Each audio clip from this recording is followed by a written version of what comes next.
We will be right out with some of our guests, but first, a word from author Cindy Kep is writing on the edge. Books include Remnant in the Stars, The Loudest Actions, Lines of Succession, Mindstorm,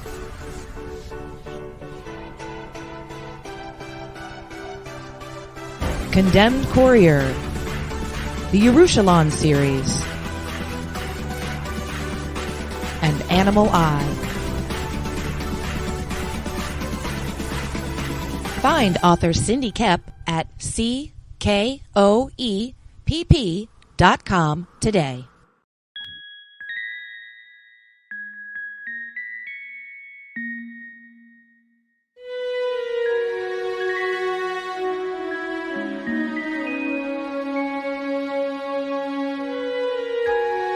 Secrets, trust, worth. The bond between souls intertwined within otherworldly intrigue. Michaela Jade brings forth the Elite Warrior series, a collection of dark fantasy romance novels set in a twisted world where power lusts in the hearts of men and devotion seduces the souls of women.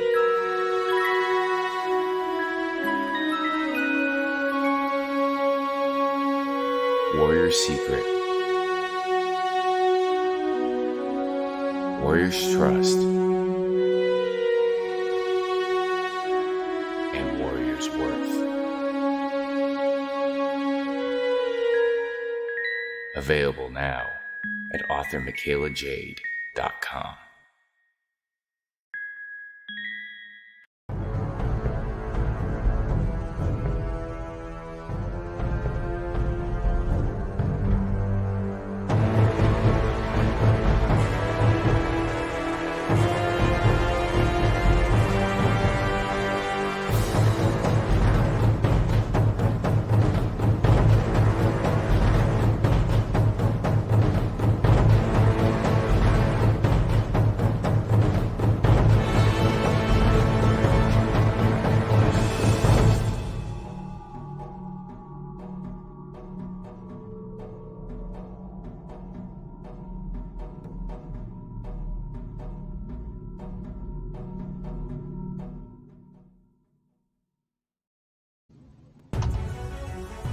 Sunsworn Wings of Vengeance is funding now on Indiegogo. Don't miss this action-packed space fantasy adventure sure to rekindle your love for the genre. Get it now on Indiegogo or just go to sunsworn.com. Hey, yo, what's up? We're here. It is another Monday Madness. And yeah, a few more days and I can get rid of this and be normal again. Yeah, you know what's up. How y'all doing? I'm out here with my guest co-host, because Rich is watching Spider-Man right now. Rich is at the movies. And we're going to definitely get him out and make him talk about that movie when we get it, when we get a chance. But Rich is like me. He's really, stickler about how they do things. And I'm sure he's going to have opinions.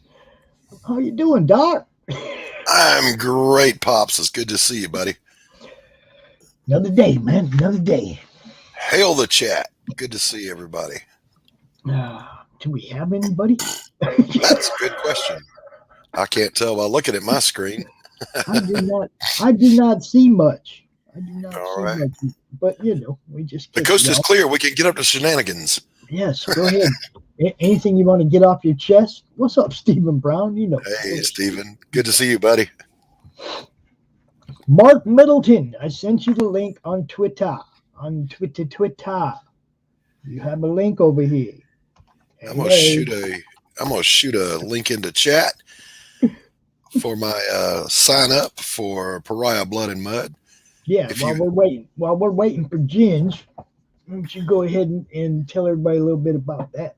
And yeah, Pariah Blood and Mud is a well over 50-page graphic novel about Elizabeth Payne, a young woman descended from an ancient lineage of witches, and before she comes into her power, she is witnessed to a brutal mob murder, and she tries to do the right thing, goes into protective custody, but they track her down, they beat her, they rape her, they slit her throat, they leave her for dead.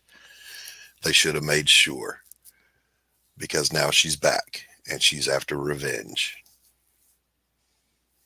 Epic story, intense story. What's up, Tree Goblin? Good to see you, buddy. I trimmed myself lopsided, Pops. well, see, now I ain't touched mine since December 1st.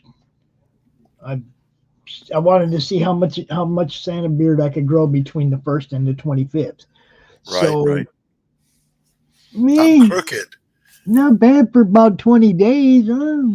I thought that in the mirror it looked straight, but on camera it's like, holy cow, man, I need to trim this side down a little more. What's up, Chris Hicks? Good to see you. Everybody hit Gingerton's chat. Hit his inbox. You're supposed to be on the madness. Everybody just slam him right now on Twitter and Facebook. Everybody just go, hey, man, where you at, dude? Get out here and shill your book, brother. That's half the job. It's the half I can help you with anyway. Actually, I think sometimes it's more than half the job because the drawing and writing is easy. Promotion is hard. Look, if you're a promoter, promotion's easy. Don't ask me to draw and write a comic. You see what I'm saying? Okay? Well, that's why you are the man. I can come out here and talk about this stuff all day long, man. We'll find out next year if I can actually put something out there that people like. I bet you can. Well, I mean, it's going to be still, again, more other people's work than mine. It's my concept, and I'll be consulting. Well, I'll be free by then. So if you need some pencil work done, you let me know. Well, we I'm not sure where we're going with the Crom book. Rich already he's already locked up the big D. Oh, okay. Then you're in good hands.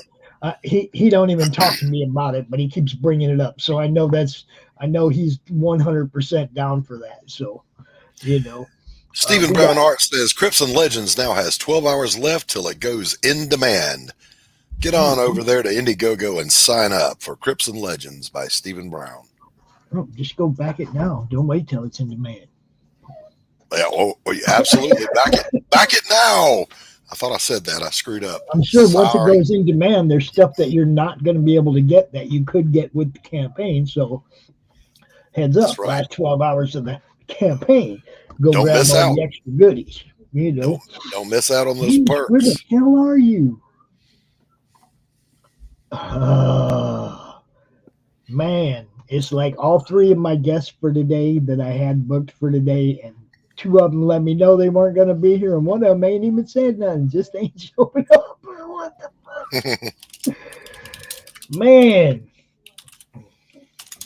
I realize it's Christmas, y'all, but I'm willing to book you. I got no problem bringing you out here. You just got to show up. Well, if he doesn't show, maybe we could bring in Stephen. Yeah, well, I mean, Stephen was on just yesterday. I mean, I'm trying to get people out here seen that ain't been seen before. I had lined up, I mean, I had books lined up people hadn't seen. It was like, trying to help everybody out. You know. Pops, what is the weather doing up there in the great state of MI? Oh man, it's just cold. No, nothing. You know, chilly, not freezing, no snow yet. You know. And see, that's the What? thing. People that love winter will say, it's the snow. We go snowboarding. We play hockey. Listen, here in the South, I'm at a high elevation outside of Atlanta. So the warm weather eventually goes away. It gets freezing cold, but it's just wet, gray, and muddy. We don't Your get buddy's snow. here. Your buddy's. Oh, now he's walking away. He showed up for a minute. He heard your voice. He came to talk to you, Doc. That's Dakota. No, that's Rocky. Rocky. Ain't no Dakota. It's Zeus and Rocky. Oh, that's right. Zeus and Rocky. Zeus. Oh, and Luna. Don't let me forget the black one. Hi, Luna. The black one you can't see. Yeah. Hi, Luna. They can't see you, Luna. Who wants a treat? Who wants a treat? She is so dark you can't even see her except for that little gray chin. Yeah. She is black as night, man. You cannot see her at all. She's a pit bull and lab. Short haired, and just dark as dark can be. The puppy that I showed you, which is now, yay big, she's half lab, half pit bull, but she's more lab dominant, let's say. She's got the web feet. She's all gangly and goofy at this age, and but loves to chew everything. But we finally got that under control, Pops. I told you, you can't let them do it. You gotta crack down. Give them some golf balls. Casey found a hooped hard. I mean, thing you could drive nails with it. Multiple textures. It's a heavy chew ring that has a slight peanut butter flavor to it. She wears that bad boy out. Oh, you're muted, Pops. No peanut butter. I can't smell it when I hold it up, but supposedly it has a peanut butter flavor. Well, you know what I'm saying. It's like I've heard stories about dogs and peanut butter. So. Here we go. Subscribe to the YouTube channel, smash the like, hit the stream, and somebody tell Ginge what the hell, dude. It's like, man, that's.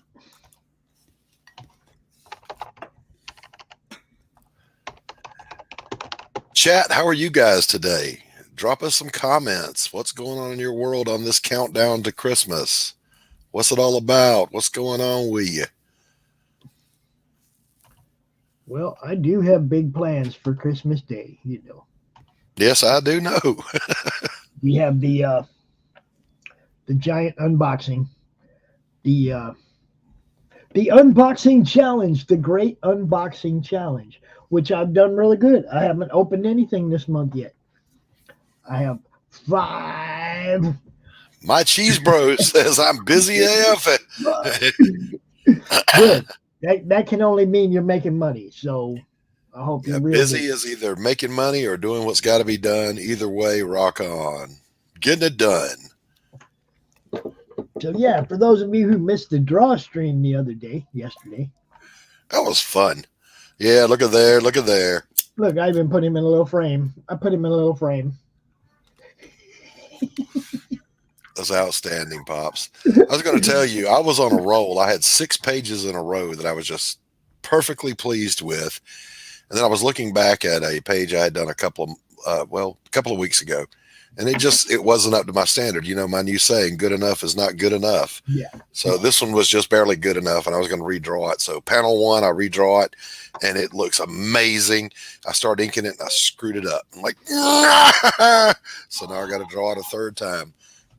Oh, I hate when that happens. Yeah. I got a little too heavy-handed on my cross-hatching and lost it. Oh, I just hate when that happens. Yeah. Yeah, there'll be a whole pile of excerpt material that I'm going to probably make as a stretch goal. Kind of like a warts and all, but this will be a blooper reel. Get the blooper pages. See what it looks like when a professional artist screws the pooch.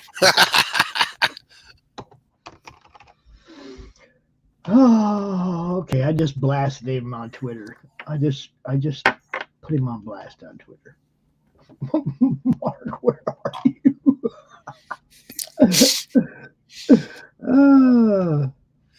You know, Pops, when your channel has 50,000 subscribers and people are begging you to get on the channel, these folks are going to go, I'm so sorry, Pops. I didn't mean to let you down back in 2021. Please let me back in. No, see, letting me know that, like I said, a couple, two of them let me know they weren't going to be here. Yeah. And, I mean, even if it's the last day, at least they let me know. Now, Ginge, he probably like me. He just wait and bake, forgot all about it. Well, for me, Monday is Monday, and I right. can keep it. Yeah, man.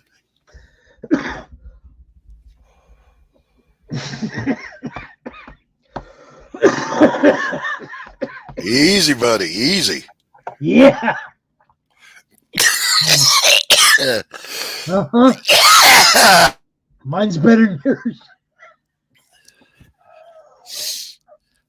Oh, Chris Hicks There's says, nobody here plug to the talk to you about it but us, Chris.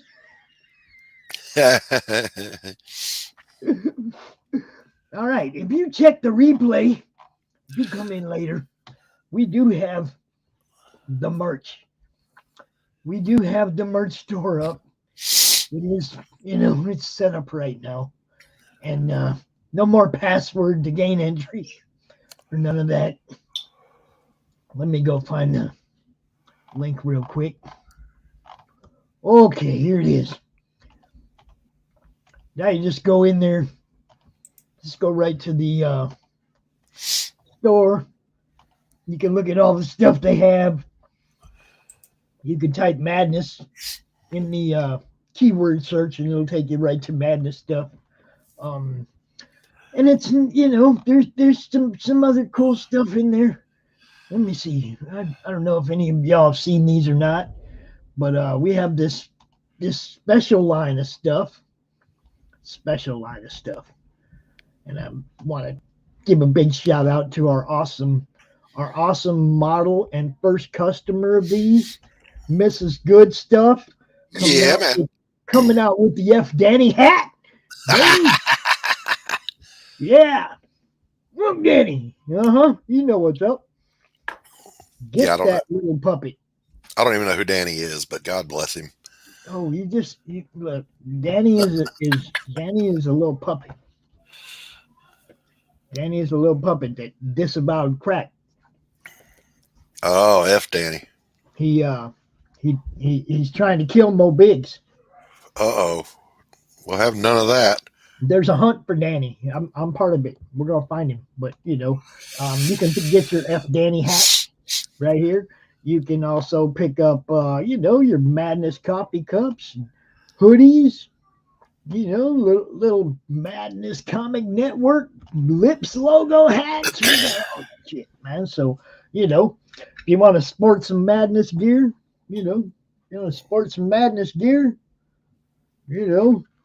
just get down in there. Pick something up. Get down on it. Right there. Mottos, t-shirts, myshopify.com. And thank you to Chris for setting up a store and letting me put my stuff in it and, making all that happen. Because there wouldn't be none if it weren't for Mr. Hicks. So hail Chris Hicks. You rock, brother. All right. We're just going to talk about Dude's book because he's slacking. All right. We'll shill it for him. We're going to talk about Dude's book because he's slacking. I don't know where you're at, Mr. Ginge. You are slacking, Mr. Ginge. Yeah, Chris, and that is absolutely the right spirit, brother.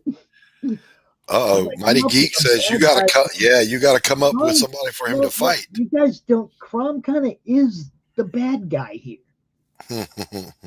Okay. He's an We're the anti-hero. good guys. Crom's the bad guy. Okay. We've got to write some mischief for him to get up into, though. Well, I mean, once I drop the concept of what we want to do with him, you guys will understand, how this is going to work. People will be able to draw their heroes into the Crom universe, short stories, whatever. We're probably going to do a Cromniverse. Ooh, that sounds good. A Cromniverse anthology where you all can write stories and include Crom in your stories, little short stories, but basically Crom's an internet troll and he's the bad guy. You got it. He's not your friend. I'll have my golem eat him. Feet well, first. He can't be killed off. I mean, he's. Well, no, he always comes back. You can't kill a troll. I mean, he just jumps into somebody else's computer. You can't stop him. You see what I'm saying? He can't be trapped. He's in the Matrix. He always escapes. He can be trapped, but he gets out. You can't trap him. He's in the Matrix. He just slides right through them cables to somebody else's mess and causes them a problem. Take out that paper. Did you know, by the way, speaking of which, before there were internet trolls or things like that, did you ever see the Bugs Bunny versus the Gremlin cartoon? The only character that ever got the best of Bugs Bunny was the little gremlin from World War II. In this case, Crom is the only one in the way of the SJW. See, that's what I'm saying. It's like he trolls all of us, but he helps us fight the SJWs. Well, I mean, I'm looking at it like I want people to be able to draw their characters into our universe. I'm not going to be going to the SJWs and saying, "Come draw Superman holding up a sign in my universe." That's not what I'm looking for. I'm looking for entertainment. I'm going to draw that panel of Superman holding a sign with Crom standing on his head eating the sign.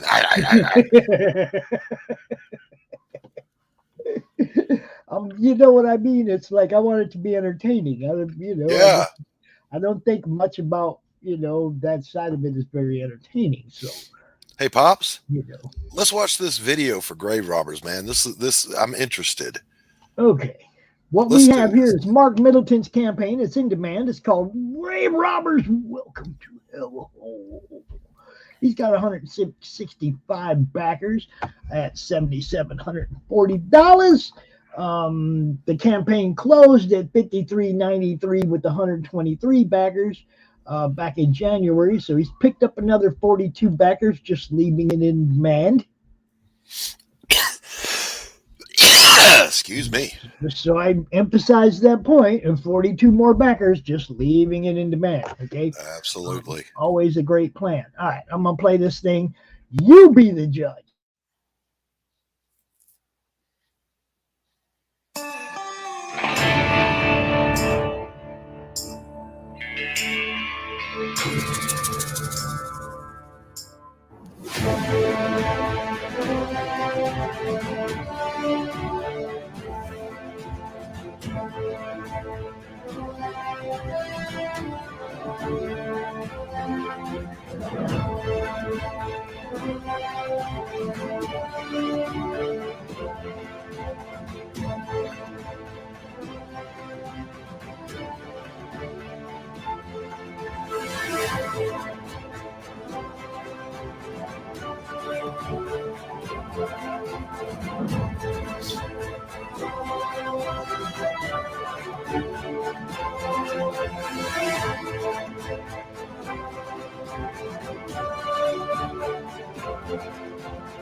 Wow. Okay. Now I already know all about this book because I've been talking to Mark about this for I'm impressed. Long time. Look at that. Look at that right there. Oh, who do you think drew that? I am impressed. Who do you think drew that right there? You know him and love him. Well, you got to tell me. It's Sim, dude. Sim did that? Yeah. Fantastic work. Beautiful. So, I think you got all kind of cool stuff. You got the another sim, but colored by Michael Beacon. That cover right there. Very nice. Very nice. hmm Oh, it's just good looking. Oh, that's Love the movie fantastic poster. art. Look at that movie poster. That's I sweet love as it. what? I love it. Oh yeah, passion for drawing. Yeah, that's passion for drawings right there. Yeah, it is. And then you got the some interior work. Beautiful. Beautiful. Full color book. Okay, let's roll back up here for a second. Okay, let's see. Uh, Talking a lot about everything else. How many pages? Okay, 36-page graphic novel. I think it's, and you can see what you got there. Yeah, it's pretty easy looking. That's look at the eyes popping out. Hey, there it is. There's the Punisher logo right in the middle of that page, you guys. So Strip it down to a skull, and you got the new Punisher logo. Holy crap! So what the heck is that? So same writer and artist, same guy. Well, you got Mark. It's Mark's story. And obviously Sim's involved with it. I'm trying to figure out who's the interior artist. Maybe Sim's the interior art too. I don't know. That's just talking about trading cards. See, he needs to talk about the book first, and then talk about all the other stuff. Because you get people confused. You're up here talking about Sim did the art on this trading card at the top of the page. No, the top of the page needs to be book information, all of it. And then you go on to the other stuff. Who did what? Let's see. First chapter, Big Dick Murphy. And he's leading Amanda Lynn and Waylon Lauder through blood, guts, and murder.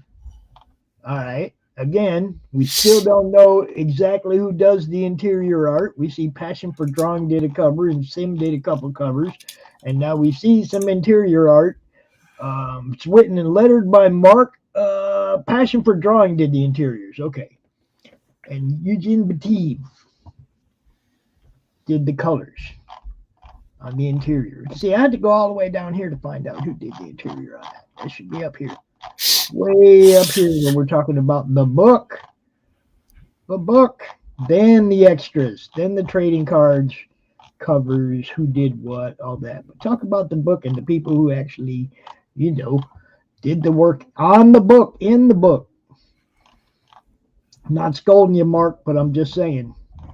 I had to go a long way down to find the information that most needed. Who did the work? Yeah. Yep. Oh, we got Preston. Look at that. Oh, shit. Right. Look at them hips for days. No, I'm just the whole page. Look, Preston fills a page with art. Yeah, I know it, but those hips. Preston fills a page with art. It's never just the focus in the middle. He gives you everything. Story. 3 bounty hunters with terrifying supernatural abilities hunt a satanic killer who has left a trail of mutated bodies in his wake. Wow. This parched town on the edge of the Arizona territory is brimming with evil. All right. So, yeah, I don't know I don't know what stretch cards and stuff, or, trading cards or whatever you can still get with this, because this is in demand now, and he's not here to tell us. So that's why I said it's in demand now. It's time to just focus on the work, who did it, And I want to know. Yeah, be very clear what the extras are that are still available as a backer in demand. That's what should be on this in demand part. It's like keep it real simple and make sure you're real clear on what people can still get, not what was available during the campaign before, but what's still available now. Right. Stretch Mighty goals. Geek Studio says that's how you draw a woman. Preston Acevedo, man, dude's got the skills, no doubt. No doubt. I bought one.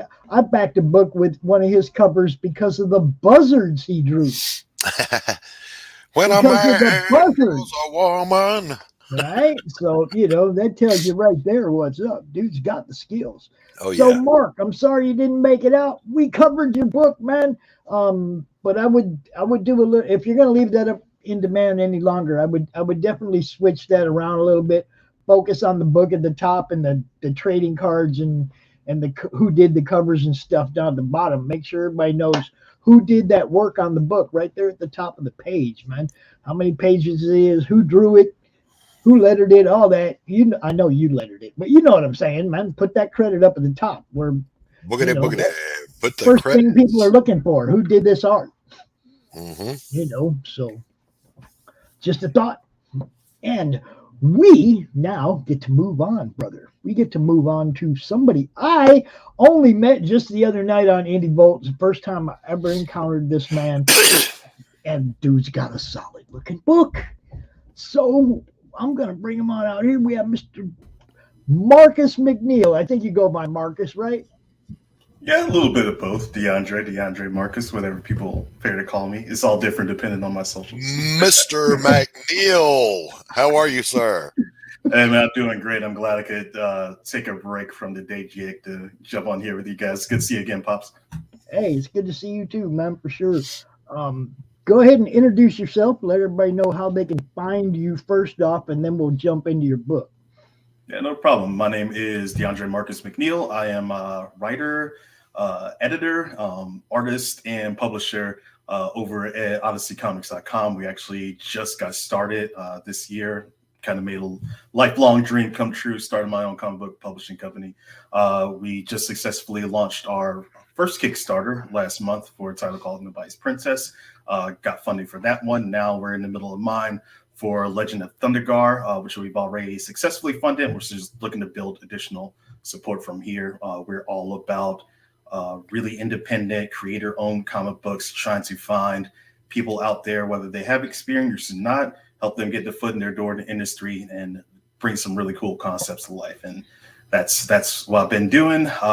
If anybody's looking to follow us, you can, of course, go to odysseycomics.com. Check us out there. Follow us on Twitter at comics_Odyssey. And we're on Facebook, too, if you search for Odyssey Comics. And hopefully we'll be doing more of the convention stuff. We just got back from C2E2. We had a great time. Looking forward to doing the next one real soon. How was that? How was that? You know, it was a little bit of a adjustment thing because first and foremost, it was like my first convention as an actual publisher or artist or of any sort, having a table there and not just being there to support other people. It's also my hometown. You know, I live here in the LA area, but I knew if I was going to do something, I had to do C2E2 because there's always the con that I went to. Chicago's my hometown, so it's my turf, so I would feel more comfortable being there and amongst my people, so to speak.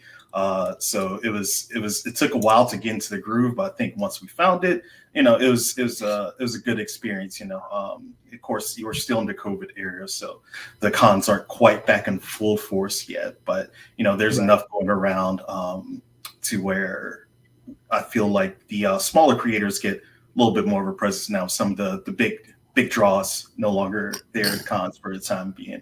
And of course, it's always time to shine. Yep, it is. No Marvel, no DC, no Image, not even a Dark Horse to be seen. That's so, right. Only the brave. It's weird, ain't it? It's good seeing so many other creators and stuff. See some people that I've only been able to interact with online that I got to meet for the first time ever. Nice. Hey, DeAndre, what was that Twitter link again so I can post it? That is comics_Odyssey. Gotcha. I was going to say, I'm in Southwest Michigan, okay, and I've only been doing this promotion thing for a couple of years now, and I've only done 3 cons as a press representative. Mm-hmm. So I know what you mean when it's like your first time out there, and you're not just there as a fan, but you're actually working, and it's different. It's like I've been to the last 3 cons I went to. I shopped for maybe 20 minutes out of all 3 shows. Maybe 20 minutes. The rest of the time I was working. It's different. I was running myself ragged because I was like, I'm at the table and I was like, oh man, I can't just like go dip off and like drink a beer for 30 minutes and then like not talk to anybody and then try to see everyone and actually like buy stuff and have con experience. I was just like shooting away from the table for 5 minutes here, 5 minutes there. Thankfully I had my team with me, so they were always able to pick it up in my stead. But definitely wanted to be there and have more of a street team presence. We don't have like a lot of books or anything like that around right now, so we're just trying to spread the word about who we are, what we're trying to do. Really engage with other creators too to see if they'd be interested in things in the future, some collaborative stuff, and really just building relationships with both the community and with the fans too. What's up, Shadowhawk? How you doing? We are here today with Mr. McNeal, and we are talking about this project right here. I just dropped the link in the chat, and bam, dude. You just passed funded, and you got 24 days to go. 24 days to go. We're kind of in like that slog of the campaign. So anybody's done it knows that most of the support. This is the perfect time to go hit all the shows, though. You see? Yeah, exactly. This is why I made this one a little bit longer than my last one. Because I was like, man, I don't have enough time to do all these shows and pressers and everything like that. So I want to be able to like drop it, hopefully take a few days to get funded, then spend the whole middle bit really promoting the book and promoting Odyssey, and then see what we do on the back half as it wraps up. And then usually you get that last like boost of support coming from there. Well, yeah, I want you to kind of look at it in this way. It's like you come out there, you come out hot, you get funded, and then you get to relax. First off, you don't have to stress about whether or not you'll be funded. I want you to have fun. Have fun promoting. The stress is gone now. You're going to be printing this book. That's when the next set of stress comes, not the promotion part. Have fun. You see what I'm saying? Go exactly. out. Especially coming off our last one where we had a pretty high goal we had to hit for it, due to a number of things in the industry, like kind of getting offset with the cost of production and everything like that. So it was a slog every single day, fighting to get where we need to be. And it was a relief that we finally got there. With so much tremendous support. But yeah, on this one, I was like, it's low. Let's get it done, knock it out as early as possible. Get the stress part out of the way. Time to spend having fun, meeting people. And then have fun, yes. Because look, the people watching you, if you're having fun, that's contagious. That gravitates, And especially once people start seeing these books, once they, you got that fulfillment and people are getting the books in hand, they start talking about them. It's like, then they're going to look back on, oh yeah, man, dude was on that show. He was always so happy. When they're opening these books up and getting ready to read them, they're going to think about you before they open that book. They're, oh yeah, I remember that guy. He was on Indie Volt. He was on Pop Show, and before they even crack the book open, they're going to have an image of who represents this book. That's the dream too, man. Because what I'm about and what Odyssey is all about is just bringing fun into making comics. Like, we know how hard it is. Making comics is not for the faint of heart. It's hard work. It's tough. Whether you're doing the creating yourself or you're trying to manage others in a team. And I think the more that we are able to have fun with it and get back in touch with like that kid in all of us who, picked up that comic book for the first time and wanted to do those things. That's all it comes down to. Like this book in particular is the first one I'm doing all the art, colors, lettering, story, everything but the editing on. My good friend Aaron Keepers is helping out on that side, making sure I stay on track and capitalizing on the story. But other than that, man, I'm just living the dream, just making my little funny book, having fun doing it. It's a fun story. It's a fun concept. And every page that I get to start going into is always something new, and it's always a good feeling. Hi, Brianna. Yeah, man. Why don't you go ahead and give everybody the rundown now? Now you just clued everybody into the fact that this is a fun book. Clue them. Tell them what it's about. It's a fun book because it really goes back to a lot of things that really got me into comics in the first place. Like my first experience with comic books was, picking up Masters of the Universe action figures when I was a kid, and you got the little comic book that always came with them, the little mini comic. And that was my first exposure to comic books and my first love for it. So when I knew I wanted to do a comic, I had to go back to what I love and what I knew for the majority of my life, which was that very 1980s barbarian hero, Masters of the Universe, Thundar the Barbarian, Conan the Barbarian, Thor, New Gods. It's all baked into this story. that is both a satirical take on those, an analysis of them, and sort of like a deconstruction, but at the same time trying to have some important things to say too. So it really follows the arc of the main character, Thunderguard, who's now a disgraced champion. We see him, 15, 20 years into his career as this super powerful barbarian warrior who has been stripped of his powers and is now in exile.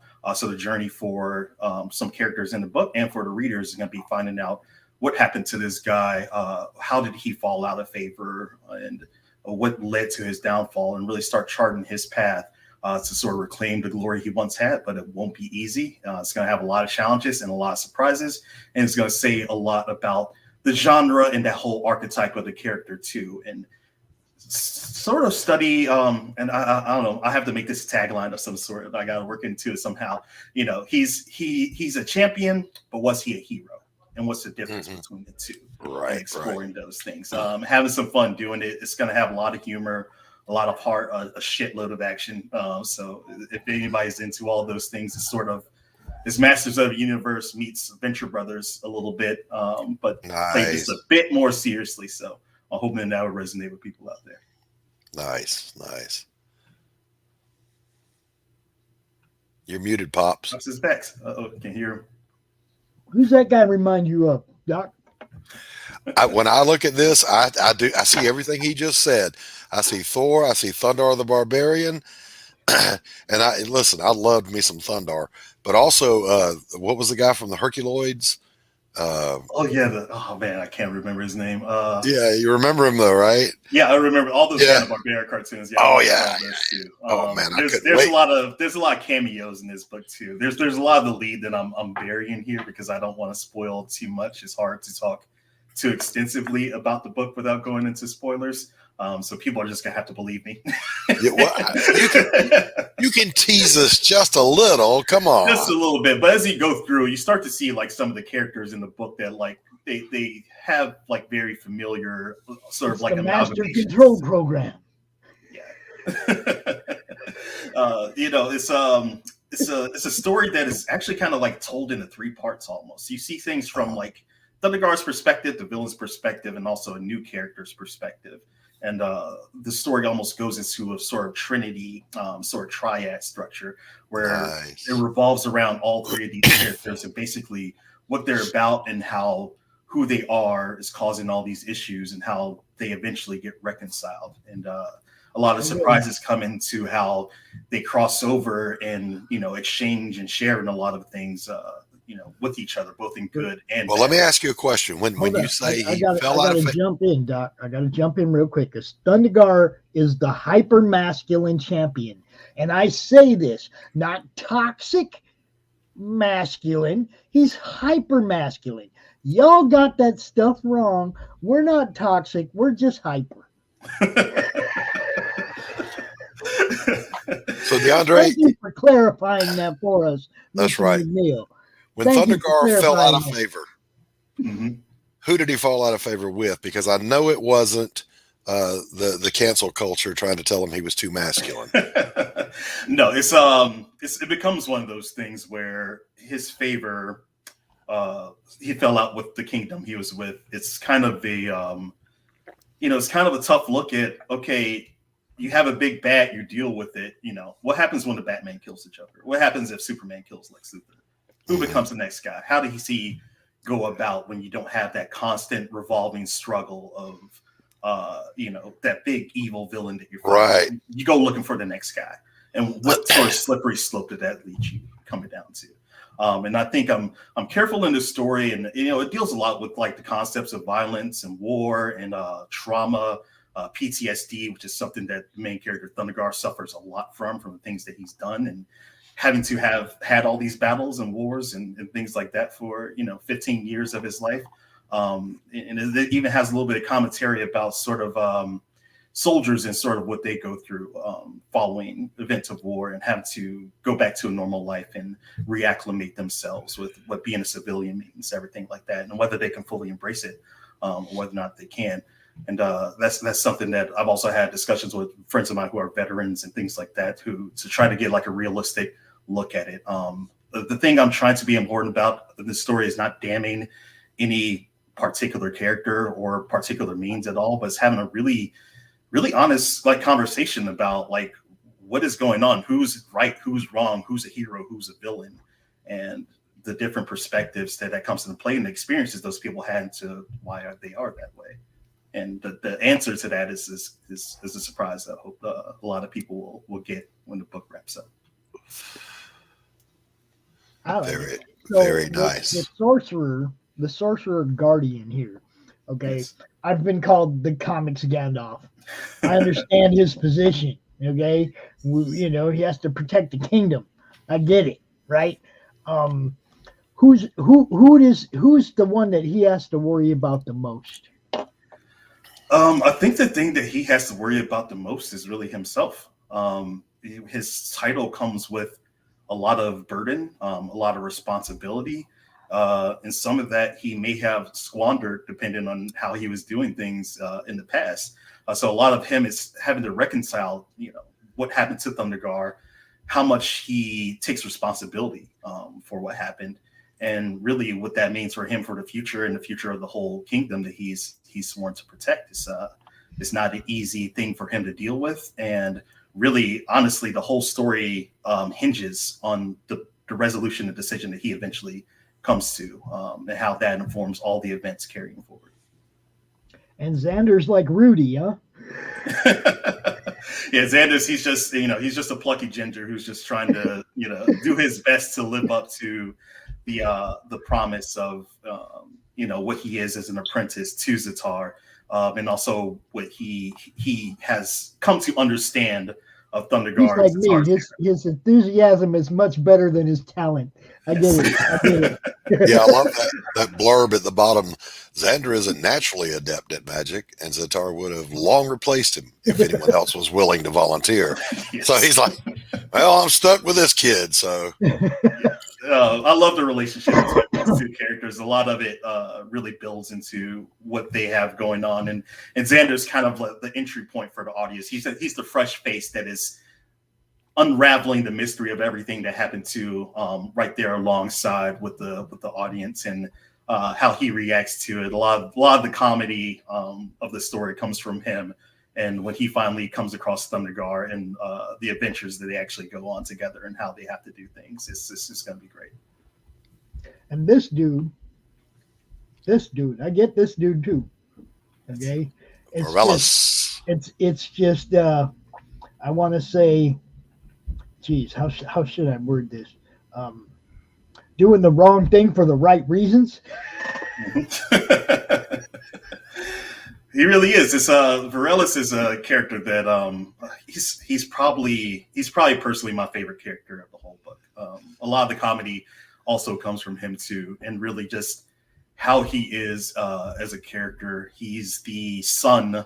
I hope I'm not spoiling too much for the book here, but he's the son of Thundergar's arch nemesis from back in the day, who didn't really fit the mold of what he wanted to do have as an heir. So he pushed him off to the side, and now he's finally grown, and he's 18 years old. He's an adult man full of piss and vinegar, and he thinks he knows what's best for the world now. He's going to come back and change it, and drag it kicking and screaming into a new era, whether people like it or not. And it's really fun seeing how he interacts with everyone, what his true motives are, and really how he changes over the course of the story too. All right, so you have the digital bundle. You get the $5 digital bundle with you get listed on the supporter page, get a digital wallpaper and the digital PDF. $10 physical copy. I love $10 physical copies, guys. Yes. I try to keep it low. It's just me. It's just me doing comics, so the investment for getting the story is pretty low. And I try to make sure that if anybody is doing anything in the physical tiers, they're getting the values worth. Yes, very nice. I just love that people do think about broke ass people like me and try to make things affordable. Serious business. And then you got the $15 variant bundle, which gives you the book one variant cover by Santiago Latour, and we haven't looked at those yet. We're going to scroll down and find that. Is this it? That Oh, is this is my cover. So that's the bone stock basic picture cover right there. All right. I tried to pull a lot of Frank Francetta through in that. I hope that shows Dude, up a little bit. I like it. Heck yeah. I like it. Santiago, he worked on us with a couple of projects so far. He's a immense talent. He did a Varellis variant. So you get a villain variant of it, and he did an astonishing job with that one. I love it so much. I like your art style, man. It just looks like it flows and that it's fun. You get that sense of adventure right off the bat. The art was something I appreciate that too, because it's something I wrestled with for a lot, because I'm one of those people who, most of our artists do have different styles that we can adapt. And I was trying to think for a long time, what's the style that I want to get for this? So I basically took a lot of the John Romita, John Buscema sort of like vibe to the characters. And I was like, what if they did a show that had money and it was an animated series back in the day? And there so you go. that is the look. How'd you get captured by the 501st? Oh man, that was a good one. That was back in San Diego Comic-Con 2019. And those guys, they had awesome costumes, movie accurate. They even had the voice modulator, so they sound perfectly like Star Wars stormtroopers too. Very nice. That's the last real con that I went to before the world ended. I love the look on your face. You're like, yep, even in the future, y'all. Yep, so you don't got to deal with this shit.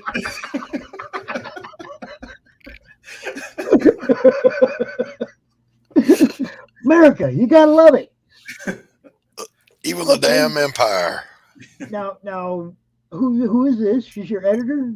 Yes, as Erin Keeper, she's my editor. So me and Erin met probably about 6 years ago, where I was doing a pop culture site, and I hired her as one of the staff writers. Just tremendous talent. Her understanding of storytelling and structure is like beyond reproach. She, of course, was the writer behind Nobody's Princess, which is our first title, which is in production right now.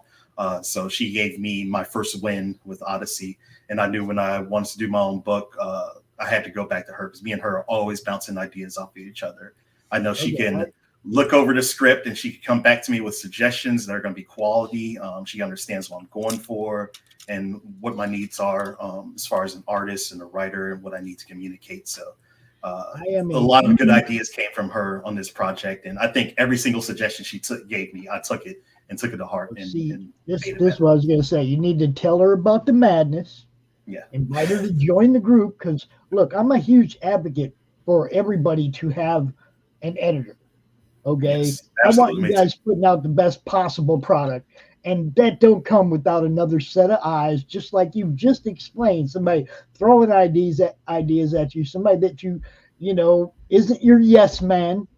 Mm-hmm. Okay, it's not your best friend gonna go, oh yeah, man, it's all good, even if it's not.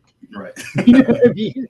You got to have an editor, and I'm a huge advocate for that. So please invite her to join the madness, and she might get some more people throwing work her way. Yeah, absolutely. If she wasn't going through, a big move and everything right now, I drug her out to C2E2 with me, and she had to be able to get back home and start moving across a couple states. So as soon as she's able to get settled in and come back on these, I love to have her. Well, yeah, just let her know what the madness is a networking and promotions group. So that's what it's for, is to get you guys all seen, all of you, no matter what aspect of the industry you come from. Even the other YouTubers you see in the group, I'm sharing all their stuff too. It's not a competition. Unless it's us against the mainstream, then I'm all for that one. I'm a coach. And look, I always try to talk to people who are into editing too. Like, hey, you guys are just as important as the writers and the artists started out there. Because I know if I just went to this book straight off and didn't implement some of the changes that she had handed down to me, the book would have been worse off for it. There's especially one big sequence that I took out of the book, and she's just like, "You're stupid. Why did you take this out? This is gold. You got to keep it in there." And I'm glad I followed her suggestions. And it's always good too to have a good network of people around you whenever you're doing anything comic wise, because like I said, it can be tough. It's a disheartening industry sometimes. And on the independent scene, we only get there together. And yes, Brianna found us on Twitch. So, there's, the cross-platform. I try to get you personally right now today seen by as many people as I possibly can. When awesome. this show's over, I will download it. I will put it up on Rumble, on my other platform. I'll make sure that it sits up there. It's like I put everything anywhere I can. I share my stuff all started on Facebook. So obviously that's where my biggest platform is. But I just went over 1,000 followers on Twitter. That's the awesome. YouTube channel's finally over 500 and starting to pick up a little momentum. So, it's all growing, and that grows because of you guys' fan bases. And having the platforms helps us, of course, too, because it's just like, I bring you on the show and you tell your fans you're going to be on the show, right? Right. Now your fans are aware of this show and they're going to see other people on this show. And then those guys are going to get more fans, and their fans are going to have seen you, and you're going to get more fans. It's all about increasing everybody's fan base. That's what my network is about. That's all I'm trying to do, is get as many people to see you guys as possible. We got 24 days. I expect to see you at least one more time on the show. And I don't know if you do countdowns. I do countdowns. I do launch parties, all this stuff for campaigns. Okay. I don't, but man, I would your really campaign until you launched. Okay? I'm trying to get more about it because I'm a busy dude, unfortunately, and I'm always like rushing to like the end of the line, like the deadline to like try to meet everything. It's like this is what I'm saying. This is an end of the line thing I'm talking about. This is an end of the line thing I'm talking about. That last day. That last hour before it's over. I do shows for that, just to get you out here for that last hour and tell everybody this is your last chance to get on this thing. Come on. Yeah. Then we got to do some of that too. I'm going to bring some champagne on and we can pop a cork. Well, that's what I was going to say. You let me know the exact date and time and we'll set up a show and we'll bring you out. I do. That's the kind of stuff I like to do. I want to get as many people to see it, back it as possible. And I want to see you again before that too, at least one more time during the campaign. Get you out on maybe Dark Gift Show, get you out on Critical Blast. Doc might have you out. You never know. He does shows too. The whole thing is just get you out there and get you seen by as many people as possible. Yeah, I'm definitely gonna be down for doing some more of that too, especially as we go in towards the new year and things are gonna be settling down for me a little bit. Finally, I have a lot more opportunities to do cool things like this and talking to people and doing a little bit more promoting. And I'm always looking to find other stuff that other creators are doing to promote too. I back stuff on Kickstarter, same as everyone. Find great stuff, just like we did Indie Volt the other night. And I'm like, man, this stuff is cool. I gotta go check it out. I got this. I found like 3 people that night I'd never seen before. I'm like, where are you guys hiding? I had to scold Barry in a couple weeks ago because I didn't know anything about Lisa and Jeremy Treese and their books. I'm So Goth. I didn't know nothing about it. Barry, she's like, oh, Barry, I've known Barry for a long time. Barry, I got a feeling something about these people. What's up? People aren't used to the fact that that's what I'm about, is making sure to get you guys on all the shows I can. I see you on somebody else's show. I'm like, hey, come be on my show. As many audiences as you can get in front of, right? Right. So as we scroll down and look at some more of this art, let me ask you, DeAndre, what does 2022 hold for Odyssey? 2022 is going to hold quite a bit for Odyssey. We're kind of getting set into the titles that we're going to be doing for next year. We are in active production with one already. That one, I'm really interested to see how people receive it. We did a little like teasing stuff for it for C2E2 and got some good receptions for it. It's kind of a good like comedy superhero romp book that's gonna, I think, resonate with a lot of different people. I also think that we are going to be pivoting ourselves. The goal for Odyssey was always just to be more than just like making independent comics. Odyssey is really trying to be a platform for creators to come together, get help with their work, whether you're looking for an artist or a writer or something like that. Get into contact with me. We can work our network and say, hey, we know someone who'd be great for your book. Let's put you guys in contact with each other and do something. So we're going to have a Discord server going on. We'll probably have more formal things like this, like streams and videos where we get together. And it doesn't have to be specifically about a topic or anything like that. We're just all in a room together, kind of having like our own writer's room. Hey, you got a project you're working on? You want to talk about it? You need help with it? Really making ourselves a platform for creators to come together and engage in the comic book creating process, make some friends, make some cool shit, and hopefully, some comic books and a couple of dreams come true. That's all we're going to be about. If we grow, that'll be awesome. If people decide they want to do books with us, awesome. If they decide they don't want to, awesome.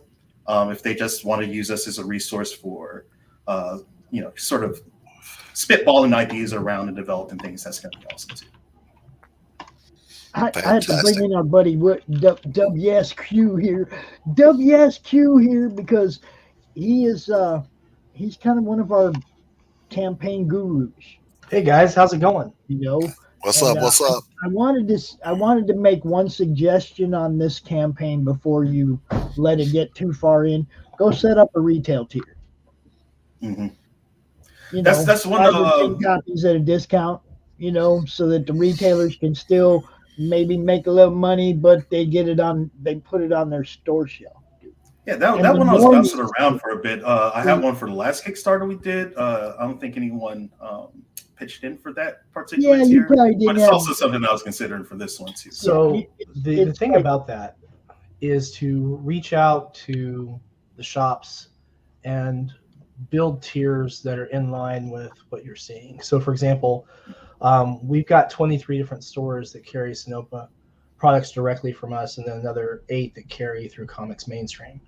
But we reach out and talk to them, see what they're interested in, how many books they're going to cover. The key thing about retailer tiers is that once your book's on shelf and it's actually selling and the shops are making money, and that's the key point. The shops need to make money on that. Right. It becomes very, very easy to build that relationship where you're both making money on getting that comic out and getting that circulation. People talk about comics. That's where the normies get them. That's where the normies get comics. And so, is at the comic store. So right? for an example on this, we have a shop who we do a lot of business with for 47 Furious Tales, our first series. Issues 1 and issue 2 have both sold over 100 copies each at that one store location. And it started with sending them, 5 books, and then 10 books, and then 30 books, and just people buying that book over and over again. And those retailer rates, you make a smaller profit on that, and you do need to make a profit on that. Don't come out of pocket to ship people your book. But when you look at that and you realize, oh wow, I might not have made, $2 or $3 a book. I may have made like 80 cents a book or whatever, but then I sold so many of them. And that makes a huge difference. Because this year, well, actually last year and this year together, 47 Furious Tales issue 1 and issue 2 combined sold almost 2,000 copies directly. So that's outside the Kickstarters and outside the Indiegogos. And that's a lot of books in a small number. That's a damn lot of books, yeah. Yeah. So even if I'm making $1 or a little less per book, that relationship with those store owners is priceless. And this is the other thing, DeAndre, that I look at. It's like, okay, 80 people bought issue 1 out of that one store, and every one of them 80 people told somebody about this book. Okay, now book 2 come around, and now there might be a few more people trickle into that store because they want to see what happens in book 2. And this is what I'm talking about. This is where the normies buy books. They don't go to Kickstarter. They don't go to Indiegogo. What they say, like 10% of the comic fans actually use Twitter? I think it's actually more like 4 to 5% is less. You see what I'm saying? It's like this isn't where the comic fans are. They're walking into those stores. and this has always been my goal. This is why I network so hard on every aspect of it, is because the end goal is to walk into my local comic store and get your book and your book and your book. Okay, without having to pay to have it shipped. Okay, that's my end goal as a comic fan. Okay, and then when I started doing this, it's like, man, I can't afford to pay $10 to have every single book I want shipped to me. Right. I can't afford to do this, right? I can only buy a few books a year doing it this way. Mm-hmm. Okay, I'm a broke ass. Okay, but if I can go get them at the local comic shop, okay, for what it costs me to have all 3 of your books shipped to me, I get to buy 3 more books. Put them in the comic stores. Please put in the work. They know. Look, how many titles did DC cut in the last year? That's a lot of open shelf space, man. Well, I mean, if you look at the net effect, you got to count also. You got to put in the work. They're not just going to call you. They don't know about you. You got to let them know. Send them a copy of the book. Let them check it out. You know, William would tell you, you know, it's like you got to get them interested in what you have, and they'll know whether or not their customers are into that kind of book or not. I mean, Sundays, Mondays, Tuesdays, Thursdays, and Fridays, I call at least 6 stores that I haven't spoken to before every week. And then I email digital copies. I email our price points. What's up, Phil? And we start putting people together. And, you know, you get a lot of no's, and that's fine because, you know, if you can't take the no's, you're in the wrong business. But everybody gets rejections. Yeah, I mean, everyone gets rejected sometimes. Even, I mean, here's a good way of looking at it. Even Brian Polito got rejections when he was first releasing books, and he was literally driving up and down the interstate in California, hitting every town and every comic shop as he went north and then came back down and went south and hit everyone that he missed the first time around. And he did that for months.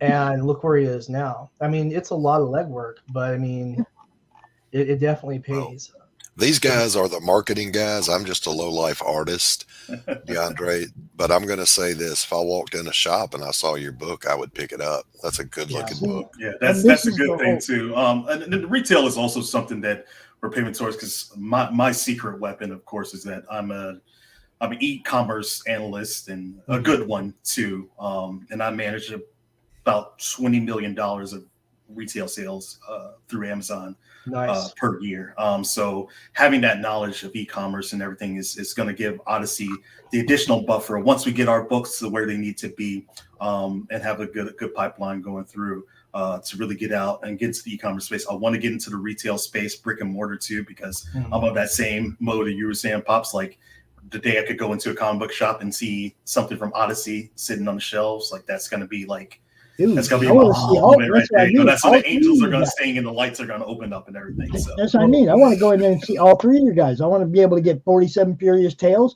I want to be able to get Thundergar and what is it? Blood and Mud.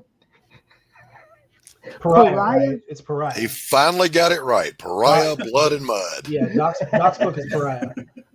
It's the opposite of Mud Blood, y'all. It's just the opposite of Mud Blood. As long as you got that, you're good. Pops, you're the only one that's tripped up on that, but let me tell you something. After you did that, I caught myself going, is it Mud and Blood or Blood and Blood? Pops tripped me up on my own book.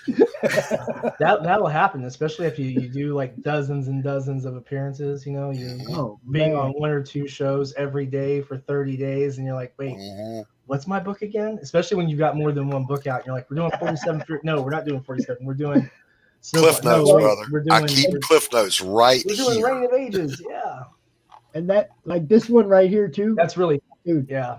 That's a great looking That's piece Loki of art right there, boy. I see Loki in his frost giant, his frost giant persona right there. Yeah, that was the goal for him. Is actually sort of like he's like a fusion of like Loki, Skeletor, and like Macalith, like all merged in like to the same character.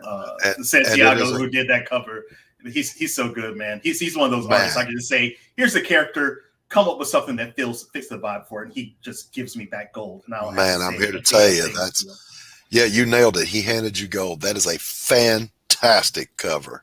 Yeah, I love it. Hey, Shadowhawk Backs, North Free. Good Lord, I didn't speak to folks. North Phil, Free was asking when we're Keeley. doing 47 issue 3. 47 issue 3 is going to launch in March and relaunch in March. We didn't find the first time, which is becoming a tradition with that book that I hope to bring. But we're going to relaunch that in March. We'll fulfill in April. We already had a schedule for Reign of Ages for January. It's going to fulfill in February. And actually, I'll put a link in so Pop can share for the pre-launch page. That's got Kubert School students all over it and Kubert School instructors all over it too. So it's a pretty nifty little piece of work. Let's see. It's right there on my wall. 47? Right there. Yeah. It's in a frame right there, man. Big poster. I'm sorry about the mess behind me, guys. Like this office doubles as my shipping center, so like no, we don't. I've still got about. This is my office / my studio / my gym / living room. So this is my painting studio. So anybody that knows a painter that actually does, landscapes, portraits, we call them faces, places, and vases. Never come into one of our studios. You'll get paint on yourself, and you might get lost in a box and never find your way out. So, or get high off turpentine fumes. Yeah. Acrylic.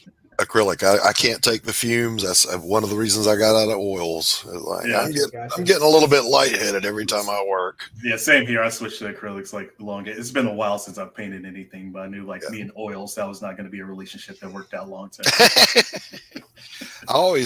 I cut up with my oil painter buddies. They'll say, the worst thing about acrylics is how fast they dry. I say, yeah, but the best thing about acrylics is how fast they dry. Exactly. Tell me. Like mistakes, what mistakes? Give me 10 minutes, and that's going to be a whole different painting. Yeah. Exactly right. I just seen somebody say somebody else was just still drunk. I was like, okay. Somebody's still drunk? Somebody's still drunk. Not me. I just got off work, so this is coffee this time. So there you go. Look at that. See, North Free's over there checking out the merch. There you go. $31 hoodies. It's wintertime, y'all. Woohoo! That big lipped one looks really good too. Get the Mick Jagger mouth.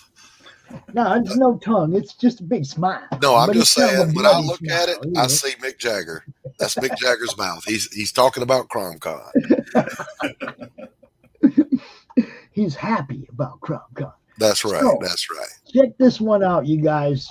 Go check it out. It's like we already covered. Prices are good. You got the variant deluxe bundle, $18. Come on, man. You got the double deluxe bundle for $25. Good price. Collector's bundle, $40.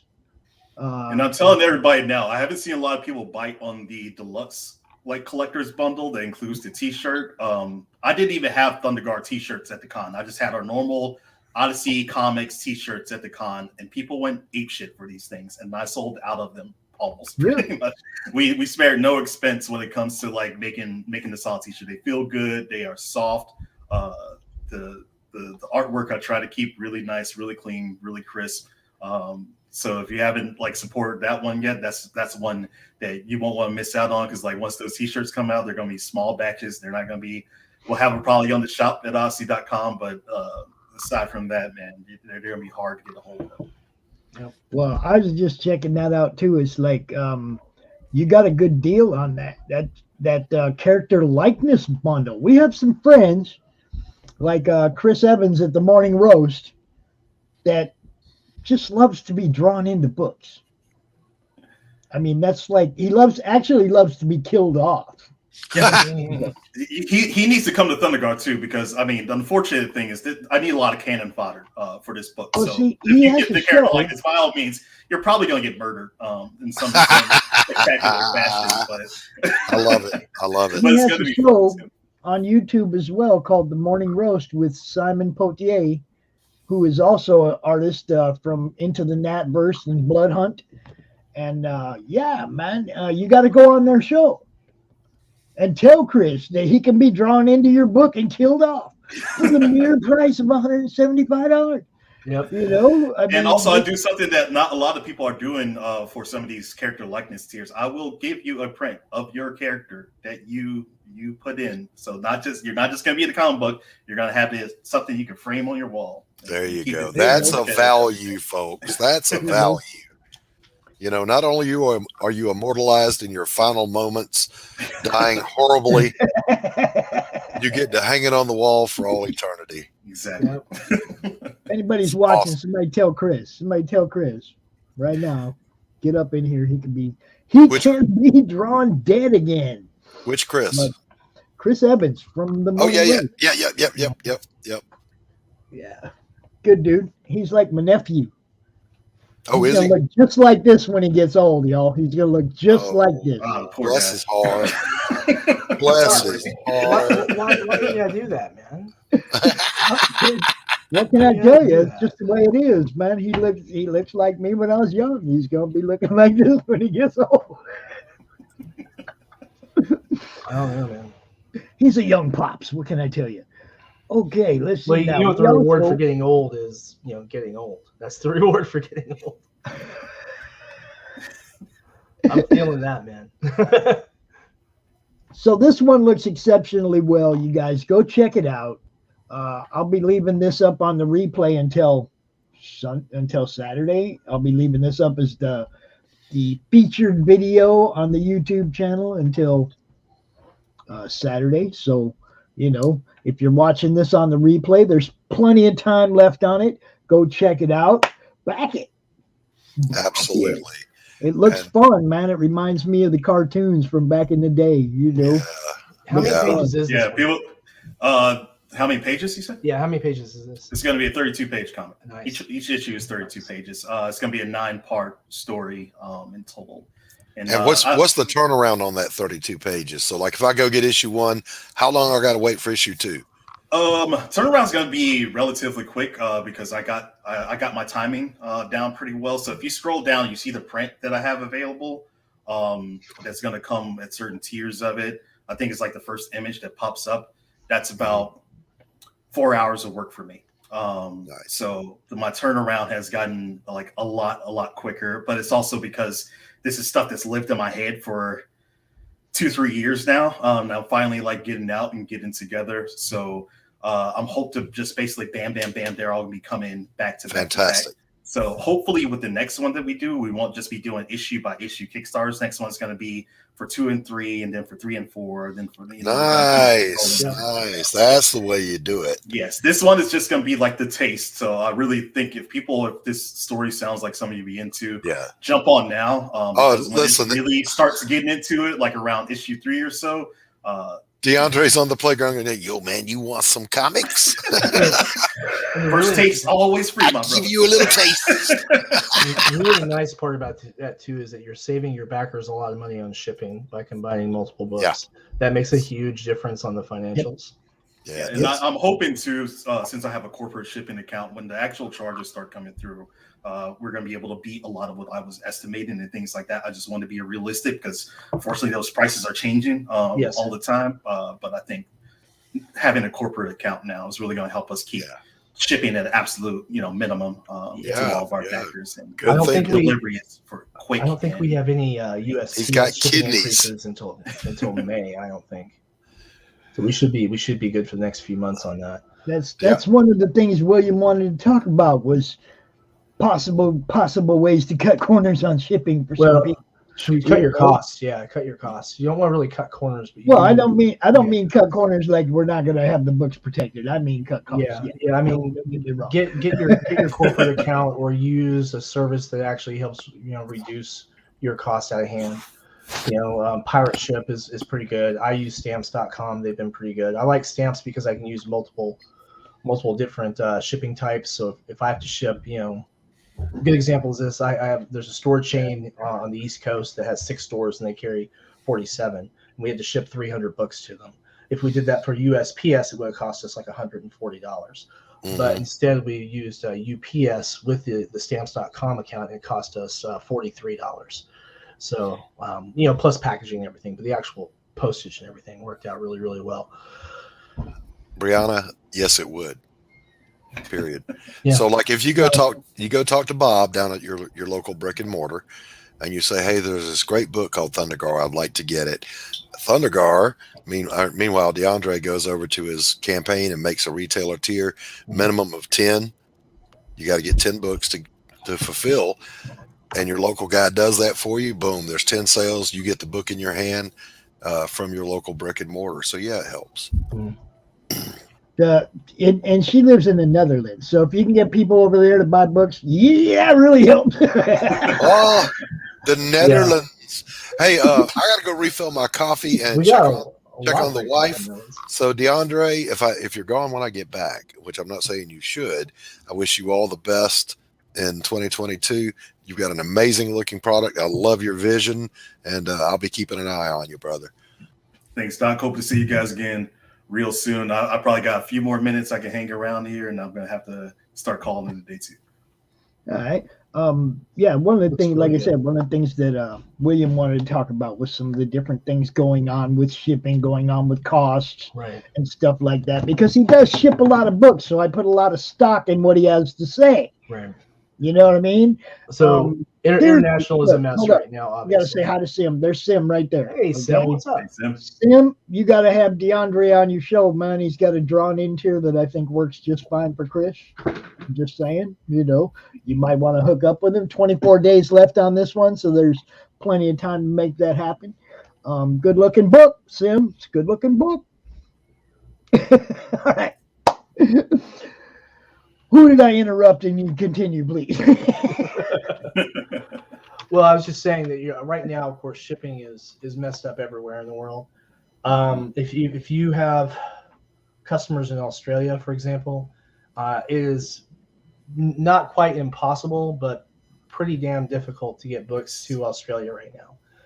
And local production and shipping options are very thin on the ground. In the EU, we have, of course, a few more options. For example, Mixum, while their corporate headquarters is in the UK, which is no longer part of the EU, a lot of their printers are actually scattered around Europe. And in a lot of instances, you can manage to get books printed and shipped directly. But the thing about that is that it only really becomes cost effective when you're looking at about 200 people locally, because the economy of scale for printing large numbers of books versus a print on demand kind of level is tough. Mm-hmm. So I like to print larger quantities of books, and then the onus is on me to sell them afterwards. So for example, 47 Furious Tales issue 2, we printed 4,500 copies between 3 covers at $1,500 a piece, and we've sold a little over 1,000 of those. And then the Kickstarter rewards. So, of course, that's during the pandemic too. So that's been a little tough, but we make it happen. And yeah, Canada's been a little difficult because when you're coming from the U.S. into Canada, that's been a little tough. But not as hard as, say, getting into Japan. So getting into Japan, if you're shipping to Japan, you might as well just add 2 months to your shipping projection, honestly, because it's going to sit there for a long time until it can catch up to the processing from coming out. So if you've got a lot of fans in Japan, just count on it taking a while. And then USPS, of course, cut their delivery. Well, I shouldn't say cut, but they expanded their delivery range. So it's instead of 2-day priority is more like 5. So another thing to keep in mind, if you're shipping comics, I always recommend using something like a Gemini mailer or something equivalent. Yeah. If you don't like Gemini mailers, there are some equivalent products that are put out from a variety of different companies that are really good. And you'll see folks like Billy Tucci using some that sometimes he uses Gemini, sometimes he uses some from his local supplier. Madeline Holly Rawson, who uses supplies from Uline. I mean, just really good, solid materials. And you're usually last year you were looking at about 50 cents a piece, and now you're looking probably about 60 cents a piece when you're buying in bulk. But the nice thing about Gemini mailers is that if you've got, say, 3 or more copies that are going into there, you can fit that Gemini mailer into a USPS flat rate legal envelope, and it will actually cut your cost on your postage down as opposed to doing it by weight and size. So just if you've got a lot of people adding on books, they say you can get up to 12 books in a Gemini mailer. I find that to be a little crowded when you've got 28, 32 page books and such. So, I mean, if you've got 5 or 6, then yeah, that works. If you've got, 10 books or more going somewhere, I would just do what I've been doing, and it's using a flat rate priority box and, packing it nicely and getting it out. When you do that, though, you can't fit a Gemini mailer in those. They just won't fit because of the length, unless you're using like a board game box. But they'll get there, and you'll see a fraction of the shipping cost when you've got larger orders. And it works, very, very nicely.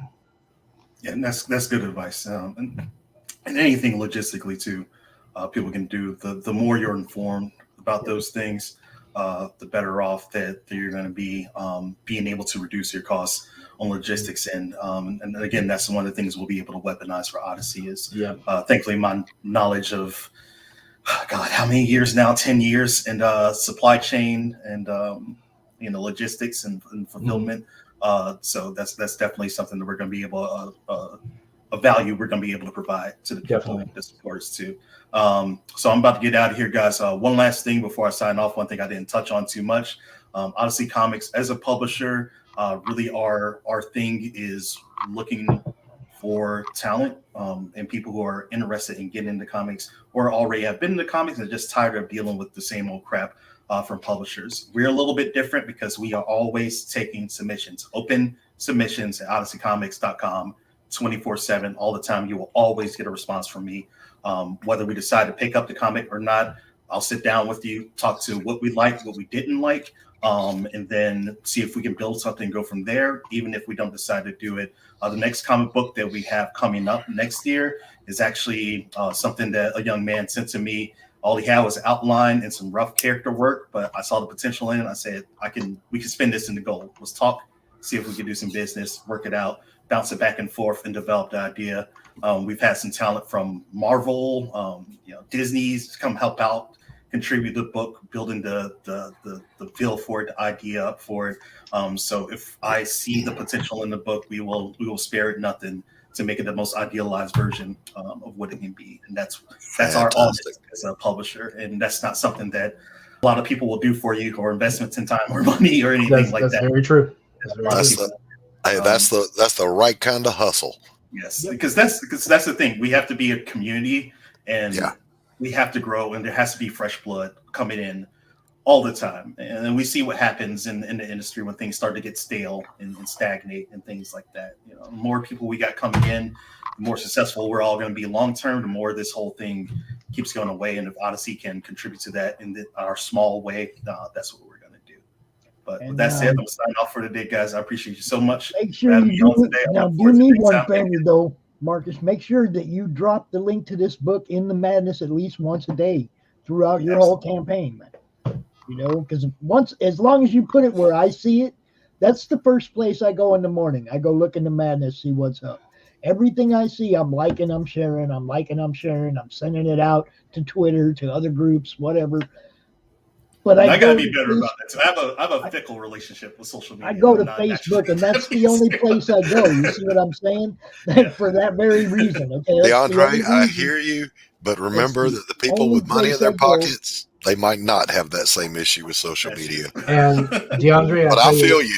I feel you on that. I'll tell you what, DeAndre, I like what I'm seeing on this campaign. I'm going to go down. I'm going to put some money on it. I'm going to extend another offer for you. Okay. If you want, I will provide you with a link for a digital download for 100 copies of 47 Furious Tales issue 1 that you can give to your first 100 backers. Oh, that would be awesome. That would be a terrific deal, because that's another thing Odyssey is looking to do too. We're looking to get more books from other creators that are cool, that we really think we vibe with and we could do with. We already did that with on Indie Vault with Reni's book. That's going to be the first thing that we're going to really be pushing and helping out with that. And we've done this with Max DeVille and a few others. You did it you said with Reni's book with Fiendish? Yeah, Fiendish. We're gonna be trying to pump that one hard, man. That book is balls out badass. I don't Brilliant, care what anybody says. Yeah, just reach out to me on Twitter or Facebook or wherever your favorite social media is. It's Sinopa Publishing, and we'll get you hooked up. All right, appreciate it. No problem. No, Again, guys, thanks for all the help. Thanks for all the support. Yeah, man, you bet. Just make sure you keep putting it where I can see it, so I can make sure everybody else does, bro. I'll keep pumping it, man. Also, one last thing before I sign off. We're going to have a social media contest. It's kicked off on Twitter already today. If you start following us, we're giving away a Nintendo Switch December 31st. Start following us. On, what's the handle? Comics_Odyssey. So if anyone follows our page, we're just going to take a big raffle of all of our social media followers, and one lucky person is going to be able to win that Nintendo Switch. I guess it's a good thing I just followed. Absolutely, absolutely. Maybe my grandchild can actually have a Christmas present. We can't guarantee delivery. We might have some supply chain issues, but no, man, it's going to be solid. So just another thing. We'll hopefully do more giveaways in the future and stuff too. Just keep things fun. But that's the big one. The first big one we're going to have going up. Yep. Fantastic. Fantastic. I appreciate it, guys. I'll see you soon. All right. All right. Take care, DeAndre. Drop that handle in the chat. For sure. Okay. Everybody wants to go and follow that, right? I absolutely will drop it. Give me just a moment here. Still did not get that Brutus. Simpsons, there's books I've been waiting on for 3 years. I think. Well, let me assure you, wait, who was it that said that? Oh, Sim did. Sim, my books campaign will not even launch until it's ready to go out the door. So if you back Pariah Blood and Mud when it goes live, you will not have that problem.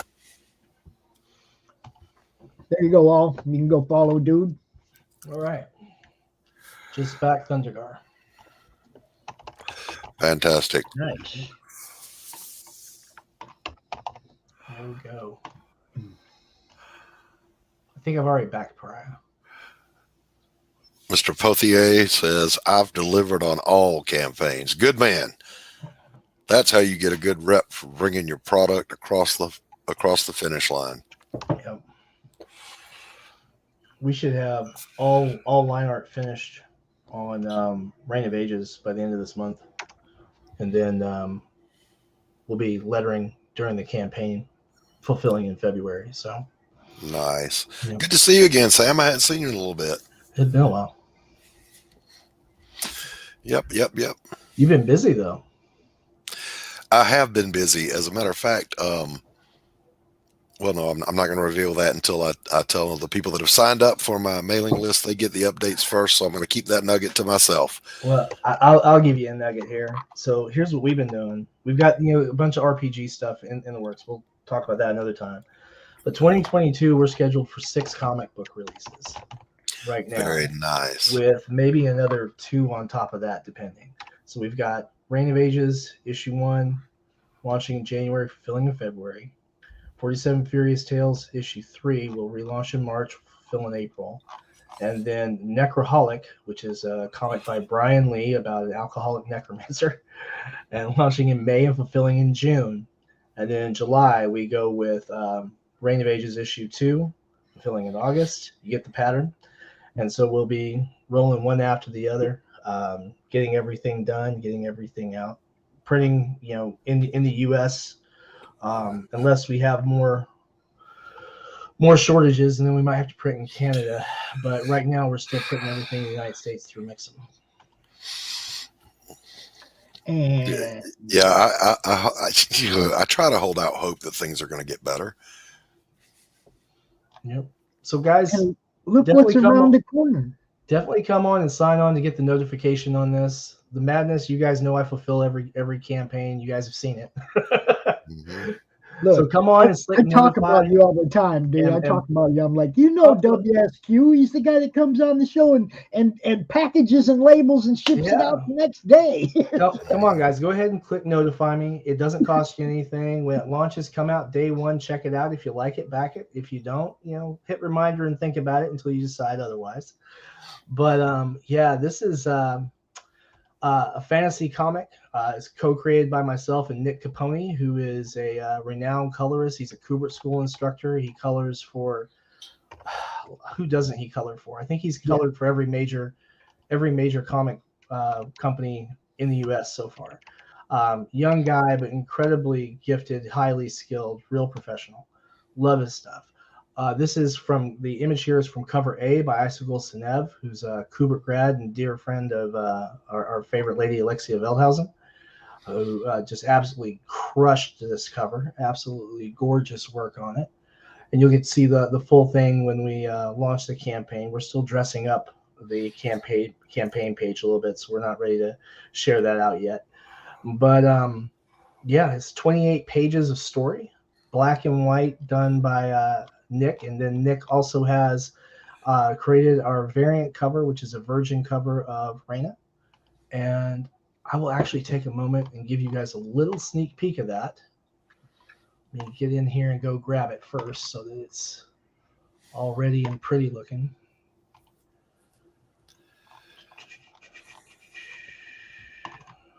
Get that open. All right, we're going to share this for just a moment. This is going to be done as a virgin cover with, no trade dress or anything, just the raw, beautiful art that Nick put together for it. And there we are. Oh, she's pretty. Beautiful work. Nick Capone. And this is the kind of consistency you were seeing on the interior pages too. Full color book. No, it's black and white. We're going to do black and white for the first 3 issues. We want to grow to where we are hitting the numbers that we need to make sure that we're paying everyone fairly, because that's a big thing about my company. May I offer a suggestion? Lay it on me. Offer it as a stretch goal that actually covers its cost. Yeah, we thought about that.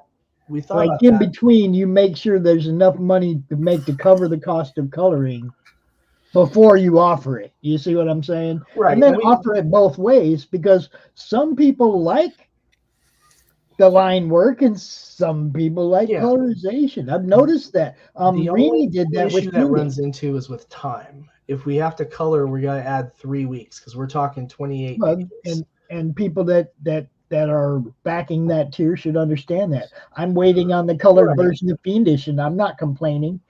Okay? Right. But our schedule for next year is so tight that we had to make a call on it, because we have to fulfill before we do any other campaigns. And I don't see anything wrong with an all black and white book. Yeah.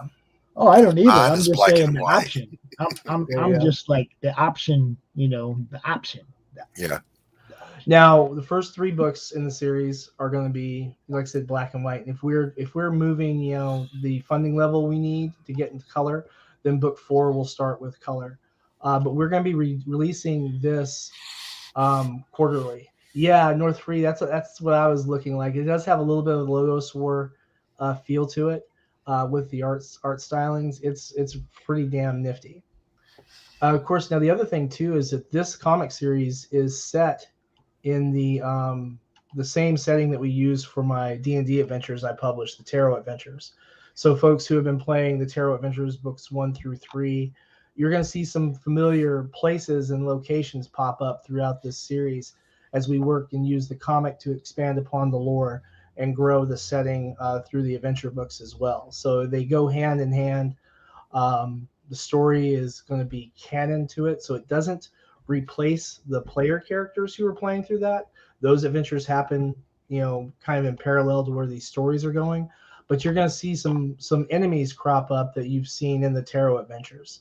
So it should be pretty exciting and fun for the D&D crowd, definitely for the comics crowd, and we're producing some fantastic art.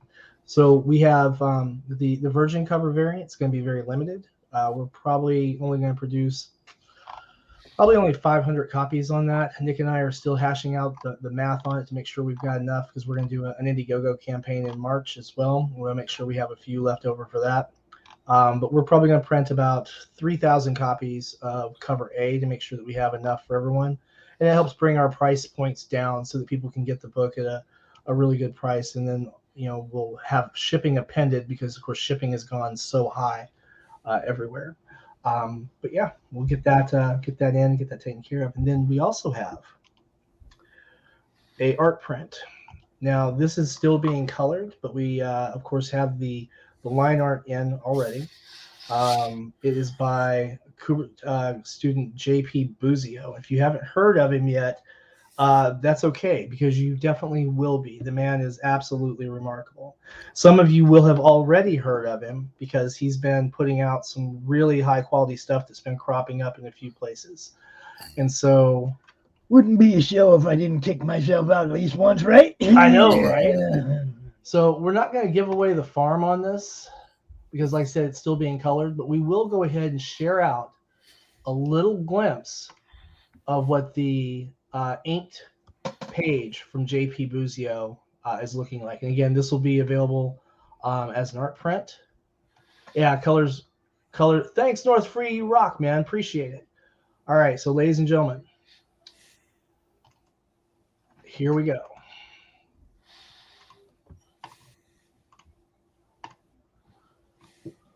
Art by JP Buzio. This is being colored currently by Nick Capone himself. Nice. I know, right? That's beautiful line work. Beautiful. I know. It blows me away how good he is. This reminds me a lot of Lady Death when you look at the original inked pages for them before they color. Mm-hmm. That's what it really leapt out to me. I think that I think we're going to be seeing and hearing a lot of JP Buzio over the years. And I know I intend to keep him working as much as I can. Yeah, he's got a good name for it too. Buzio. I know, right? I mean, the anatomy is tight. He's got the slender elf look down pat, even down to the fingers. The rain is consistent, because we've seen from time to time where people don't really keep the little hashes for the rain consistent, but this is nice all the way through. And just stunning work. Mm-hmm. Good really stuff. Very happy what we're seeing with this. And so much coming with this. And of course, we shared out a lot for 47, but so yeah. Is that what I'm supposed to do? Be a colorist? I don't know, guys. The good colorists are out there. Phil Leon is a great colorist. He did the trading card for my book. There's my colors. Matt Croft is doing the cover color for me. I love his palette. I love his style. So they're out there, and they're worth their weight in gold. I would also add in Kelsey Cohen. Mm-hmm. Of course, Nick Capone, as he's available right now. Y'all all serious. Won't even let me joke. Jeez. Hey, I'm just saying, man. Pops Van Zandt is a fantastic colorist. Yep.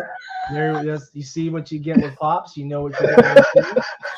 I would also recommend, as far as colorists go, hey, Pops is Pops, right? Pops is Pops. Oh, absolutely, Phil. Listen, you guys working with Phil Leon was an absolute pleasure. He not only does great coloring, he listens to the artist. He accommodates your crazy, screwy ideas and does a fantastic job. So look him up. Phil Leon is like the that gunslinger from the old TV series Paladin. Have gun will travel.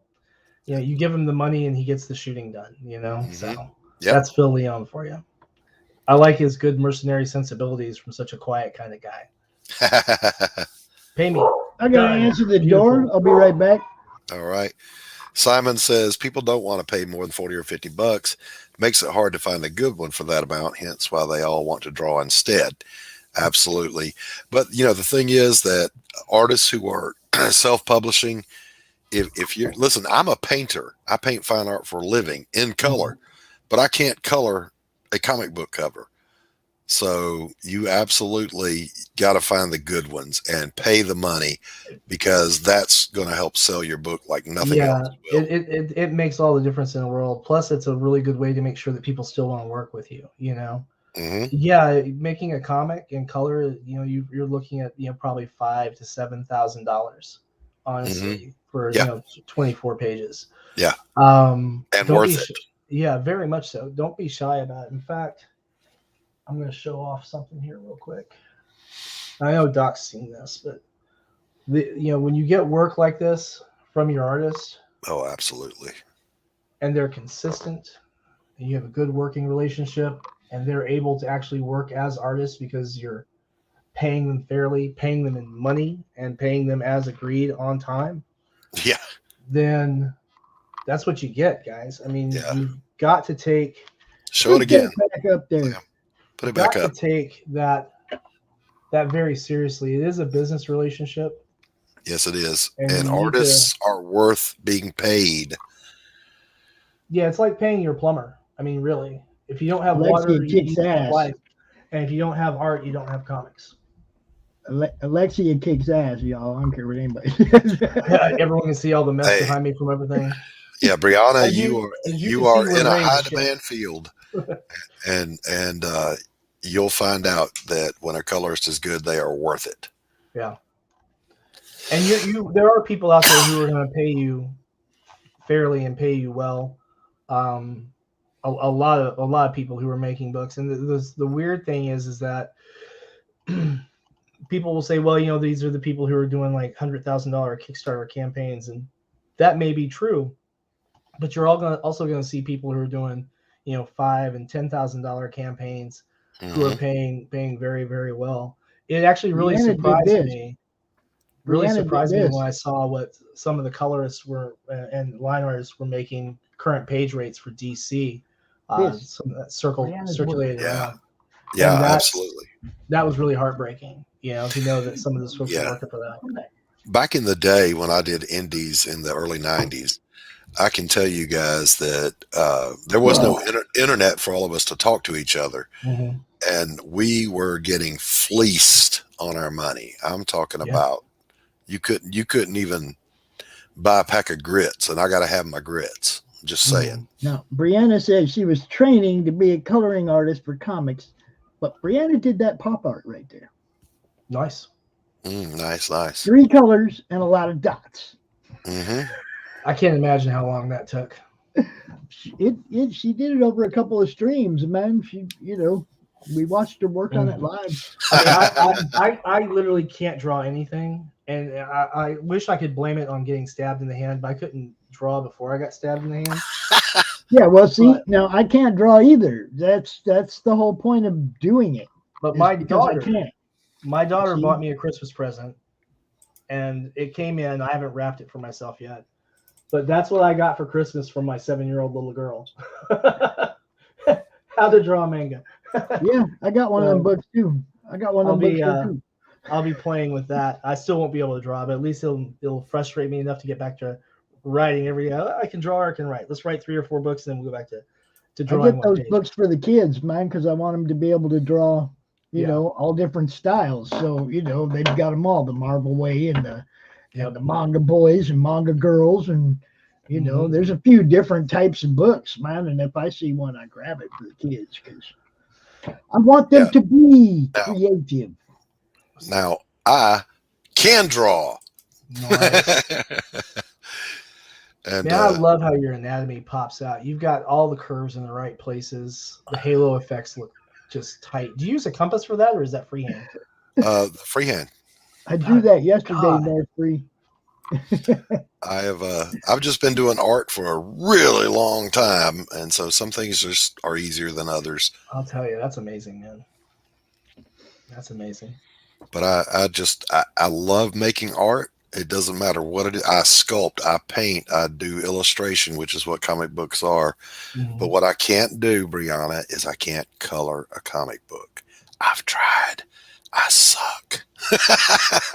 Well, you got Phil. Got Phil. I can got Matt Krotz. I can introduce you to Kelsey Cohen too. She does fantastic work. Rebecca Elizabeth Coulthart, she's fantastic colorist too. Mm-hmm. So, yeah. Yeah, I'm doing Pariah Blood and Mud in acrylic wash, black and white, and that's still alive, right? Did that go on Kickstarter yet, or no, I haven't even launched it yet. I'm still on sign up. That might be. guy I might right just there? hit the sign up for it. So be sure you sign up. Some amazing colors too. His name is Edwin Artex Padillo. Yeah, and he's freaking amazing. He's done a lot of the crom art. He's done a lot of crom art for us. He's the one that designed the Comic Related Madness logo. Yep.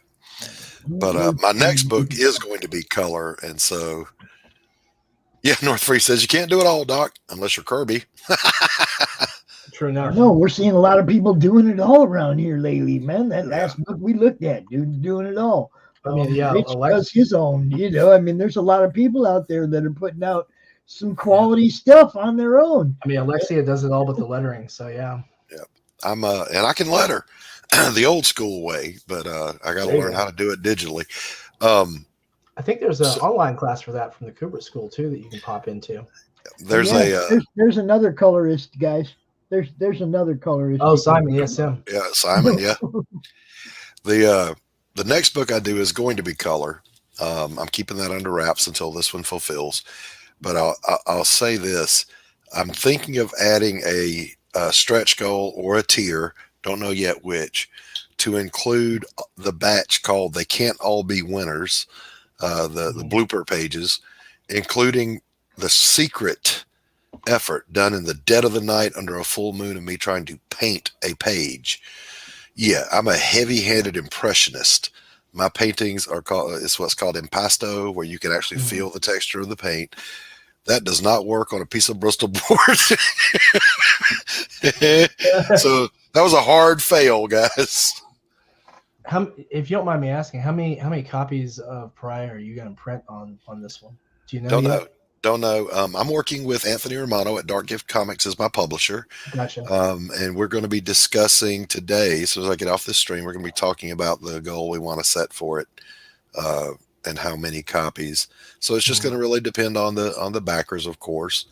But I would love to get as many as I possibly can into the hands of folks, because what I'm promising to deliver is a throwback to a time when it was just good stories and good art. Yeah. No agendas, no signaling, no foo-foo, none of that stuff. Just, as Jim Shooter said, good stories done well. Yep. I got another question for Doc, though. I'm full of questions today. Doc, what's your convention schedule next year look like? Zero. Zero? You're not doing any? No, I haven't done a convention since Dragon Con 94. I have his ass all the way out of the game. They just partied him all the way out of the game that night. I have several. Which state are you in again, Doc? Several art showings going on in gotcha. 2022 for my fine art, and that keeps me pretty busy as far as getting out of the house. Gotcha. And let me tell you guys a true story. I will go to conventions. I'm not poo-pooing that. Mm-hmm. But here's a true story. The very first time I did a showing at a fine art gallery, I hired somebody to be me for the night and stand out and talk to people. A friend of mine. I hid behind my largest painting, which was a huge one, and I just hid back there in a chair because talking to people who wanted to buy my art scared the soul out of me. Because I know me, this piece sells for $1,700. This one sells for $17,000. But somebody's going to come up and get in my face, and I'm going to go, okay, give me 100 and you can have it. So I've gotten over that. But back in the day, I was gun shy about talking to people. I don't know. But I'm in Georgia to answer your question. Oh, cool. I would say, Brianna, I'd say listening to Marby, he was really happy when he got his tablet, and it sped up his results. He was getting things done quicker. So, it'll be a feel thing at first, where you have to feel the stuff going down on the surface. It's not going to feel the same as pencil on paper, but you'll get used to it, I'm sure. You paint, you do all kinds of different stuff. You'll be fine. Mm-hmm. You say so. There you go. So somebody said they wanted to see the teaser. Dark Gift just did a teaser video, so let me share my screen. I'm new at technology, folks. Share a screen. We're going to share. Allow. Whoops, wrong one. Never mind. It looks just like us. Oh my goodness. Here we go. Yeah, there's got to be teaser height. All right, now let's get over here. And Pops, if you'll. Now, Will, I have to say it, man. You got to get with the Hat Club, bro. You got to get with the Hat Club. Well, you know, I grew out a lot of hair this year, so I'm just. You know, Pops, it's not spiked anymore. It's just pulled back at the moment. Pops, I just remembered that I'm on Firefox, so the audio won't come. So I'm going to link this to you and let you share. Okay. Here we go. And he's better at this than I am, guys. There you go. Don't count on that. Hey, Sam, absolutely. You come down, I'll take you to the Varsity. You ever heard of the Varsity? No, but I've got cousins down there. I'm sure they have too. So listen, I'm trying to get booths for Dragon Con. So look up the Varsity in Georgia. It's a legendary chili dog place. You walk up to the counter and they don't say, "Can I help you?" They say, "What do you have?" And buddy, I'm here to tell you, you're going to have. All right, Pops, if you can share that. I think I threw you the link in the back. Oh, damn, it's their actual motto too. Holy crap. See, he said I was better than that. See? Nice. See? Look, I can't even get my own shit together. See? I'm glad I'm not the only one. What do we got? Okay, Boomer. Okay, so we got the. You want to watch the video that's on the page? That's what you're saying. Yeah, and you can show the rest of the page if you want to. We'll be updating that this week with some new art that I've just finished and scanned.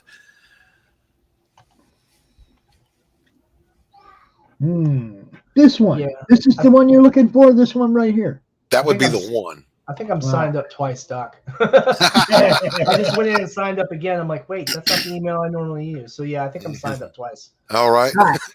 Don't fire it up. You ready? Yeah, let's do it.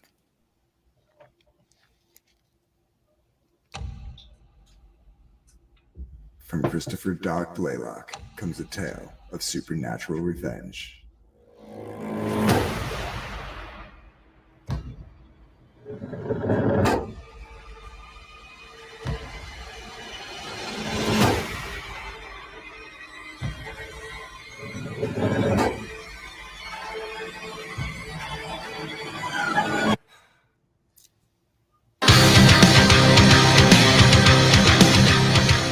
After witnessing a brutal murder by a Russian mob boss, Elizabeth Payne is hunted down, beaten, raped, and left for dead. What they didn't know is that Elizabeth is descended from a centuries-old lineage of powerful witches. She's back now. She does not want justice. Revenge is not enough. It's blood she's after. And there's no depth to which she won't sink, no price she will not pay to get it. Revenge, the sweetest morsel to the mouth that ever was cooked in hell. From Throwback Studios, published by Dark Gift Comics. Pariah, Blood and Mud. Sign up today, only on Indiegogo.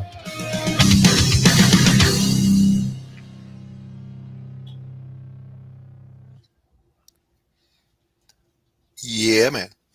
Mm-hmm. I first heard whispers about this out of the mouth of Phil Leon. So fantastic. Yeah, Phil's good people. Yep. Yeah, that darn Russian mafia. But at least, hey, look, it won't be the tracksuit mafia, those goofballs. No. I have a real serious rule. Don't critique the Vori. Especially if they know where you live. You know?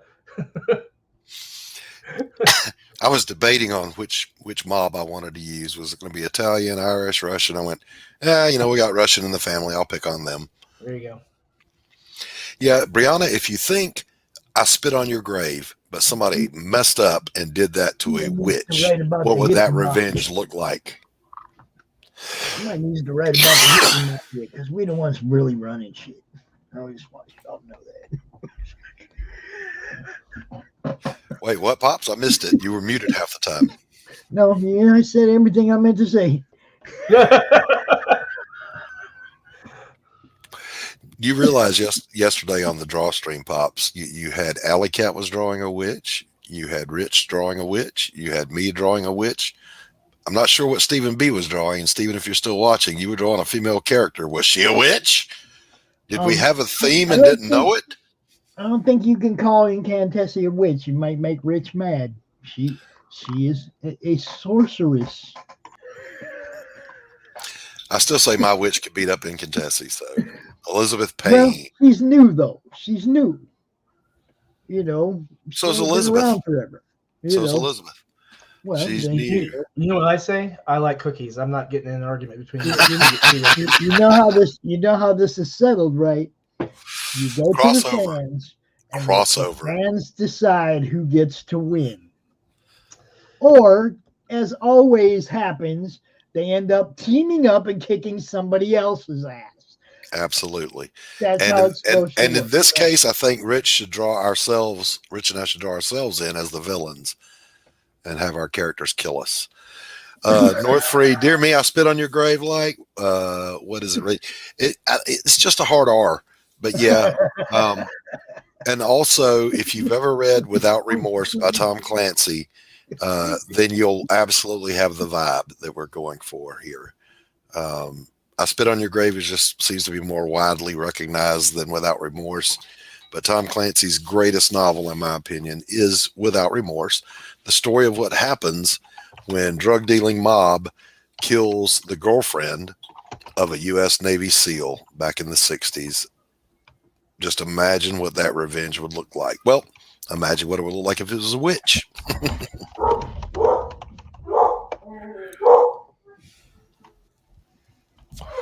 Yeah, I just had to sign up. And now I have dogs. Somebody at the door again. I'll be right back. My God. There you go, Doc. We got the sign-up page out on the Sinopa Twitter account, too. So there you are, man. Thank you very much. I appreciate it. It's no problem at all, man. No problem at all. If creators don't support creators, who will? You know? Yeah, I mean, it's one of those things where if you have knowledge that you had to gain and you can provide some people to make their lives a little earlier, especially when they're trying to make their first comic or something. Because I've only made 2 so far, and by the end of next year we're going to be 8, 9, 10, something like that, depending on how funding runs. Right. So, and then listen, by the time you make your first book, believe that you're going to have some experience and wisdom. Yeah. So Brianna's, that's for sure. Yeah. Brianna says, witch fights are often mega indirect, though. Would make a very odd fight scene. Well, we would make it more direct. You know what you have to do with that is actually you could crowdfund that and then have people choose their tier, have 2 identical tiers with the difference being, or 3, this one wins, and the third one team up and defeat a greater evil. Yeah, you could just draw the last page different for who wins. Well, like the last 4 pages. You could have like a battle going back and forth for 3 or 4 pages, and then that final page, one of them goes, Wadamo! And as far as like timing goes on that, you could pencil, have him ink, and then find your colorist, and you guys could tear that up. You could do 4 pages. You could literally get those last 4 pages done in a week. Yeah. I'd love to work with Rich. I really would. Rich is cool as hell. He's absolutely my kind of nut. Brianna, I can't believe he shaved his head as part of that Kickstarter. Dude, that was amazing. I did too. I literally didn't recognize him afterwards because I missed the show and I had to go back and watch it because my daughter was sick that night, and or she was either sick or I was on another stream. It was one or the other. It's been a while now, but then I was on a stream with him and I could hear him. But I wasn't putting together. It's like, oh, what are you doing? He's like, Incantessi. I'm like, oh my God, it's Rich. Yeah, I shaved my head. I'm like, I thought that was a joke, man. Oh yeah, it was That's a good great head stuff. of hair. It was a great head of hair. It's getting there. It's getting there. That was so much fun, man. That was great TV. He was such a good sport about it. You know, it was like we got the money that he asked for, and he was like, "All right, here we go." And North Free, I'm a big believer in crossovers. Absolutely. oh yeah, all kinds of crossovers. Any kind of cross promotion, connecting covers, anything you guys can think of, man. That's Yeah. My little solid indie studio promotion, back in the you day, know. we did a crossover with a California studio, brought in all our characters, and it was just a glorious mess. Good night, Brianna. Was that with Avalon? Did you guys do that with Avalon Press? No, that was with Fusion Press and Harper Studios way back in the 90s. Wow. So like 93, 94, right? Mm-hmm. Wow. Yep, exactly. I haven't heard Harper in a long time. Yep. Whatever And happened to those guys? I have no idea. I've been trying to find. I've only found one part. Well, actually two, because I never lost contact with Charles Adams. He was the writer for a couple of books at Fusion, and then I recently hooked up with my old inker, Mr. Jeff Priester, who used to work in the Marvel bullpen in the '80s, and we've just reconnected. I might be able to tempt him in on the next book. Bye, Brianna. God bless. So there's a link right there. I think we got it in the chat. Go check out. Well, let's see. Did I put it in the chat? I do not see it in the chat. I better put it in the chat. Oh, I got to thank you guys so much for coming through and, picking up where, our missing people were. Jens just let me know what happened to him. Mark, he couldn't make it. His dad fell. He had a hip issue. Oh, and no. he had to take him to the hospital. Oh. Like, very apologetic. Dude, we will get you. And, we will talk about your campaign for sure. I mean, we have before. We will again. And I will pray for your father's speedy recovery. Yeah. Let me tell you a true story about that, by the way, on a little side note. So my grandmother on my dad's side, she was a hobbit. She came up to my belly button. Cutest, sweetest, and at 90 years old could still bend over and put her palms flat on the ground without bending her knees. But as she got older, she needed a walker. Yeah. And so we got her a walker, but she would not get in the walker. She would push the walker around the house. And I would fuss at her every time I saw her. And I said, you're going to fall and break a hip. And if you break a hip, it's all over with. Because you know what happens. If you break a hip and you're that old, you're just going to die. And we were saying it in a joking way because she had a great sense of humor. Well, lo and behold, I get a call one day that she has fallen and she can't get up at the house. So I go screaming over to her place. I have to break in the front door through the window. And I come in and she's laying on the floor by the phone and her walker's over there. I said, the phone rang and you turned around and came over here and you fell, didn't you? She said, yep, that's what happened. And she goes, I think I broke my hip. It's over with.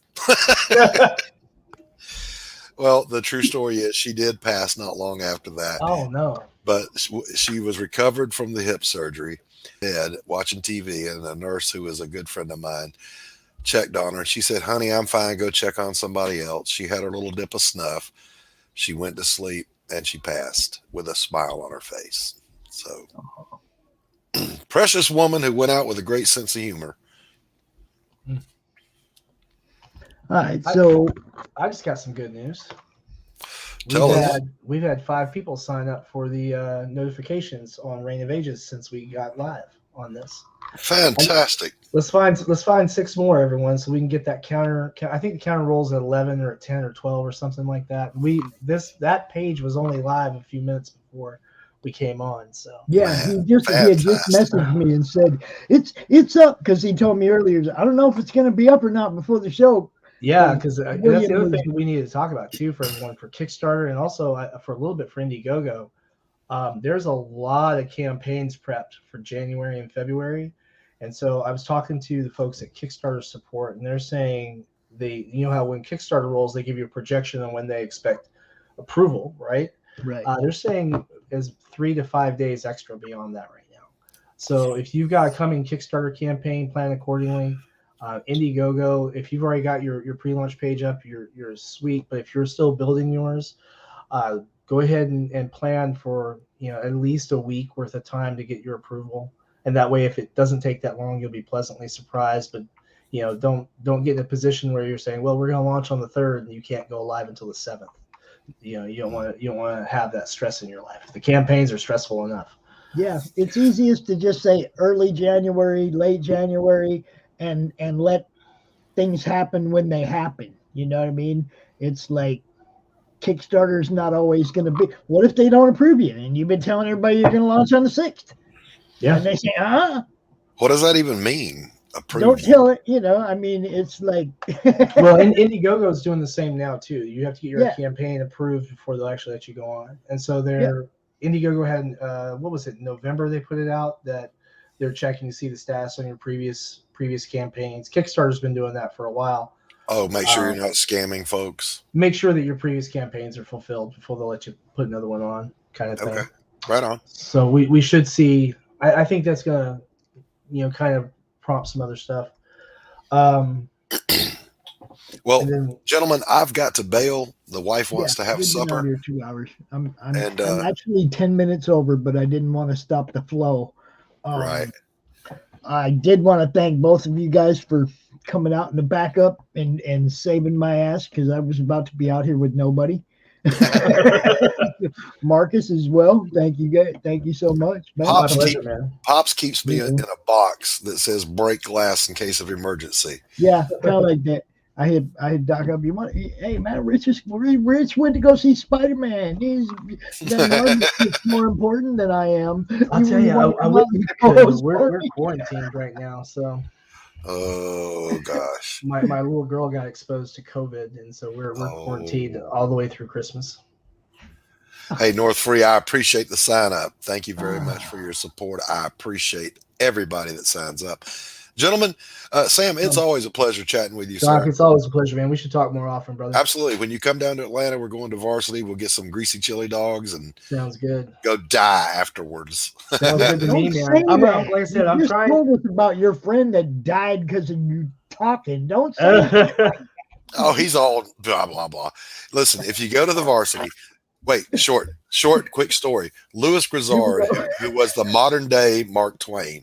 If you've never read a Louis Grizzard book, do yourself a favor. They're the only books I've ever read that made me laugh out loud till I almost puked myself. You ever see him talk in person?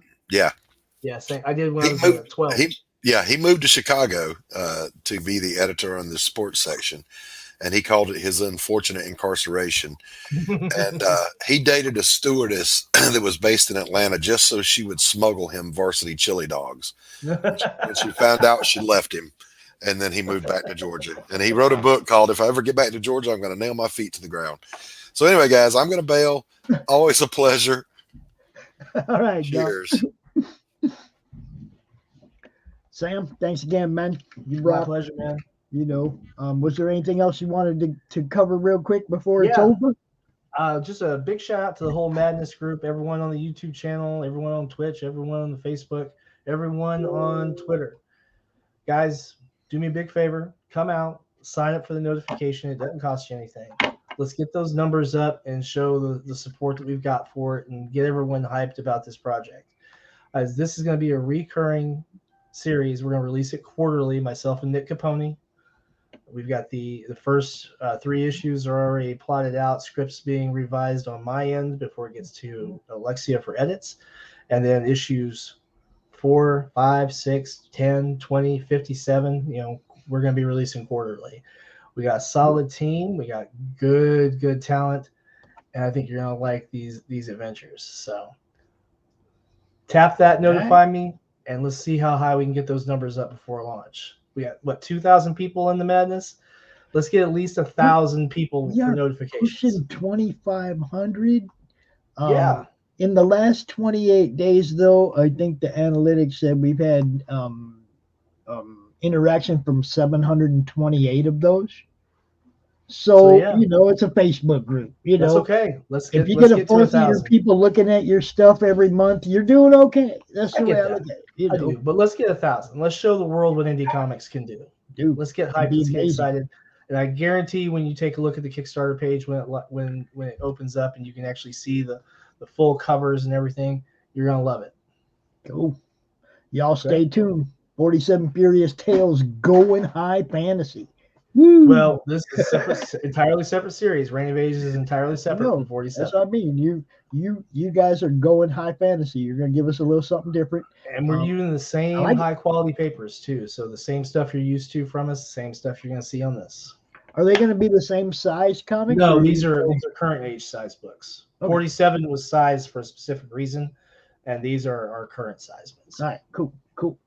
There you have it. You guys check everything out. I will see you all on Christmas Day at 3 p.m. Eastern. I will be opening my gifts. I will be opening all these awesome packages that I've acquired. From Did your Dungeons and Names ever get there? No. How's that book? Now, come on, man. I would have been like, William, come out and open this with me. That should have been there like 4 months ago. All right. I'm going to have to go back and pull the tracking and see what I can find. Boom. Now, wait a minute. Oh, no, I got Glen Hollow, I think, right? No, Dungeons and Dames. Did you get Dungeons and Dames? You sent me Glen Hollow, right? Yeah, Glen Hollow you got. Glen Hollow, yeah, I got that. I did not get Dungeons and Dames. Damn. All right. That means I'm going to have to put a claim in, all that stuff. That's why you use, Pirate Ship or Stamps.com so you can put in those lost claims easier. All right, guys. You know me, William. Every time I get something, I'm gonna have you out with me to open it. That's just how it is. I may just take and box up another one, send it to you, get in January or something. Cool. Okay. I'm good with it. We got 4 books and something. I have no idea what it is from Cindy Kep, and never know what could happen this week. There might be a couple more added to it. We're gonna have fun on Christmas Day. I think there's a couple people going to join me. I think Dark Gift said he held back from opening a couple things. He's going to come out. Anybody that wants to come out and open gifts at 3 p.m. Eastern, the link will be wide open. We'll open gifts like little kids. That's what I'm going to do. And the next day, it's just going to be an open stream. CromCon 20 is just going to be come out whenever you got a minute, say hi, plug your book, go away, or hang out, whatever you want to do. There will be the normal draw stream at 1:00, and everybody wants to draw can come out and draw with us just like normal on Sunday. And woo! CromCon 20 is going to be really casual, y'all. Cool. Well, Pops, I'm going to split. You have a good one, man. Have a Merry Christmas, everyone in the madness. And again, Reign of Ages, issue 1. Click that notify button, folks. Let's get 1,000 people on there. All right. You have a good night, Will. You too. Peace. And now I just want to say a couple other things. I want to say a little shout out to Luke, a little shout out to Randy. Glad to see you guys doing better. Hope to see you again soon. Jeez, man, this thing always sits sideways like that. I don't know why. Maybe I think same amount of weight on both sides. I don't get it. All right. Anyway, I only got to wear this a couple more times. Woo! And get to go back to my hat club. Y'all know what's up. Unless something exciting happens, I don't think I'll be back out here until Christmas Day. So y'all have a good week. I might show up in other people's podcasts, but I don't think I'll be doing anything here. So you guys have a good week. I will see you on Saturday for a short time and all day on Sunday, baby. You know what's up. Check it.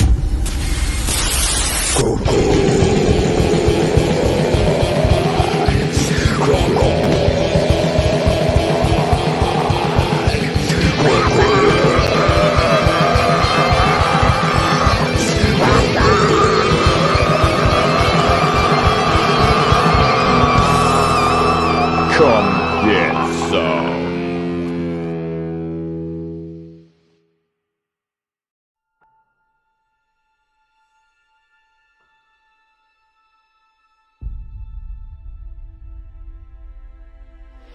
When they mined an area,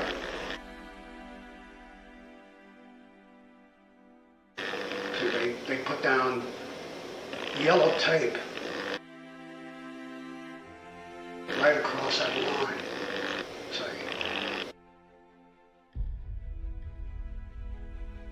And if you walk on the wrong side of that yellow tape, you blew up.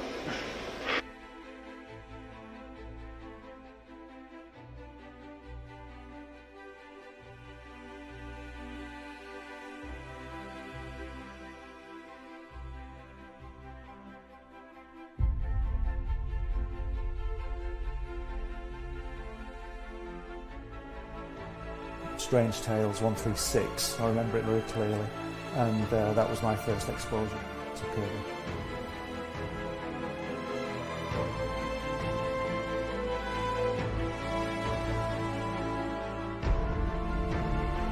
And I wanted to show it to people.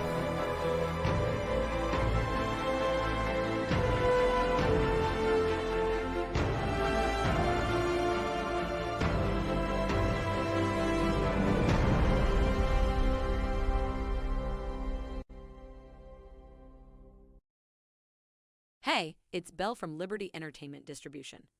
We've got quality indie comics in hand ready to ship to you now. Yes, really. And it gets better. At Liberty, publishers set their own wholesale pricing, and we don't take any fees, so don't wait. Call or visit me today at ledg.us or call 1-800-525-2091.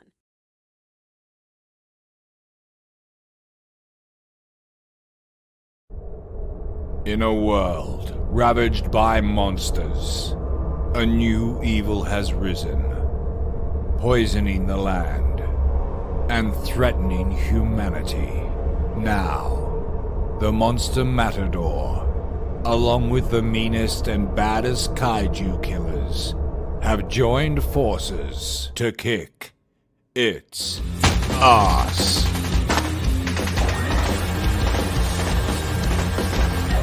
Monster Matador, Afropocalypse.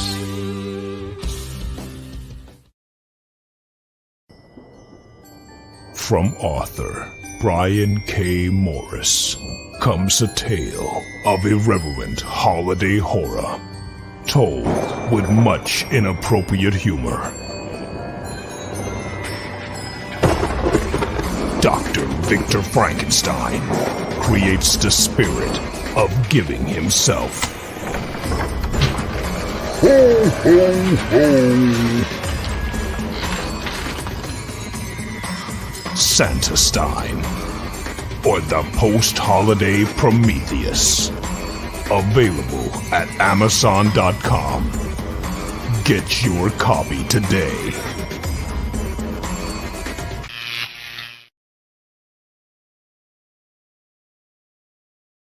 Hey, yo, Pops here. Are you looking to be on Monday Madness?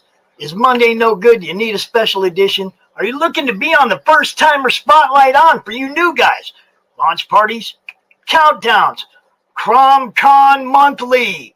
We got it all right here at the Madness Comic Network, providing online promotional services for the indie comic community and proud sponsor of Comic Books for Kids provides comic books to kids in hospitals and cancer centers across the U.S. It's a place where we can all work together to make sure every child has a comic book. 100% of all proceeds go towards the kids. It's about making a difference, and while they're in the hospital, allowing them to fly like a superhero, battle dragons, or rescue teddy bears. We are in every state in the country and now support over 160 hospitals. Every month, we add more. Visit cb4k.org.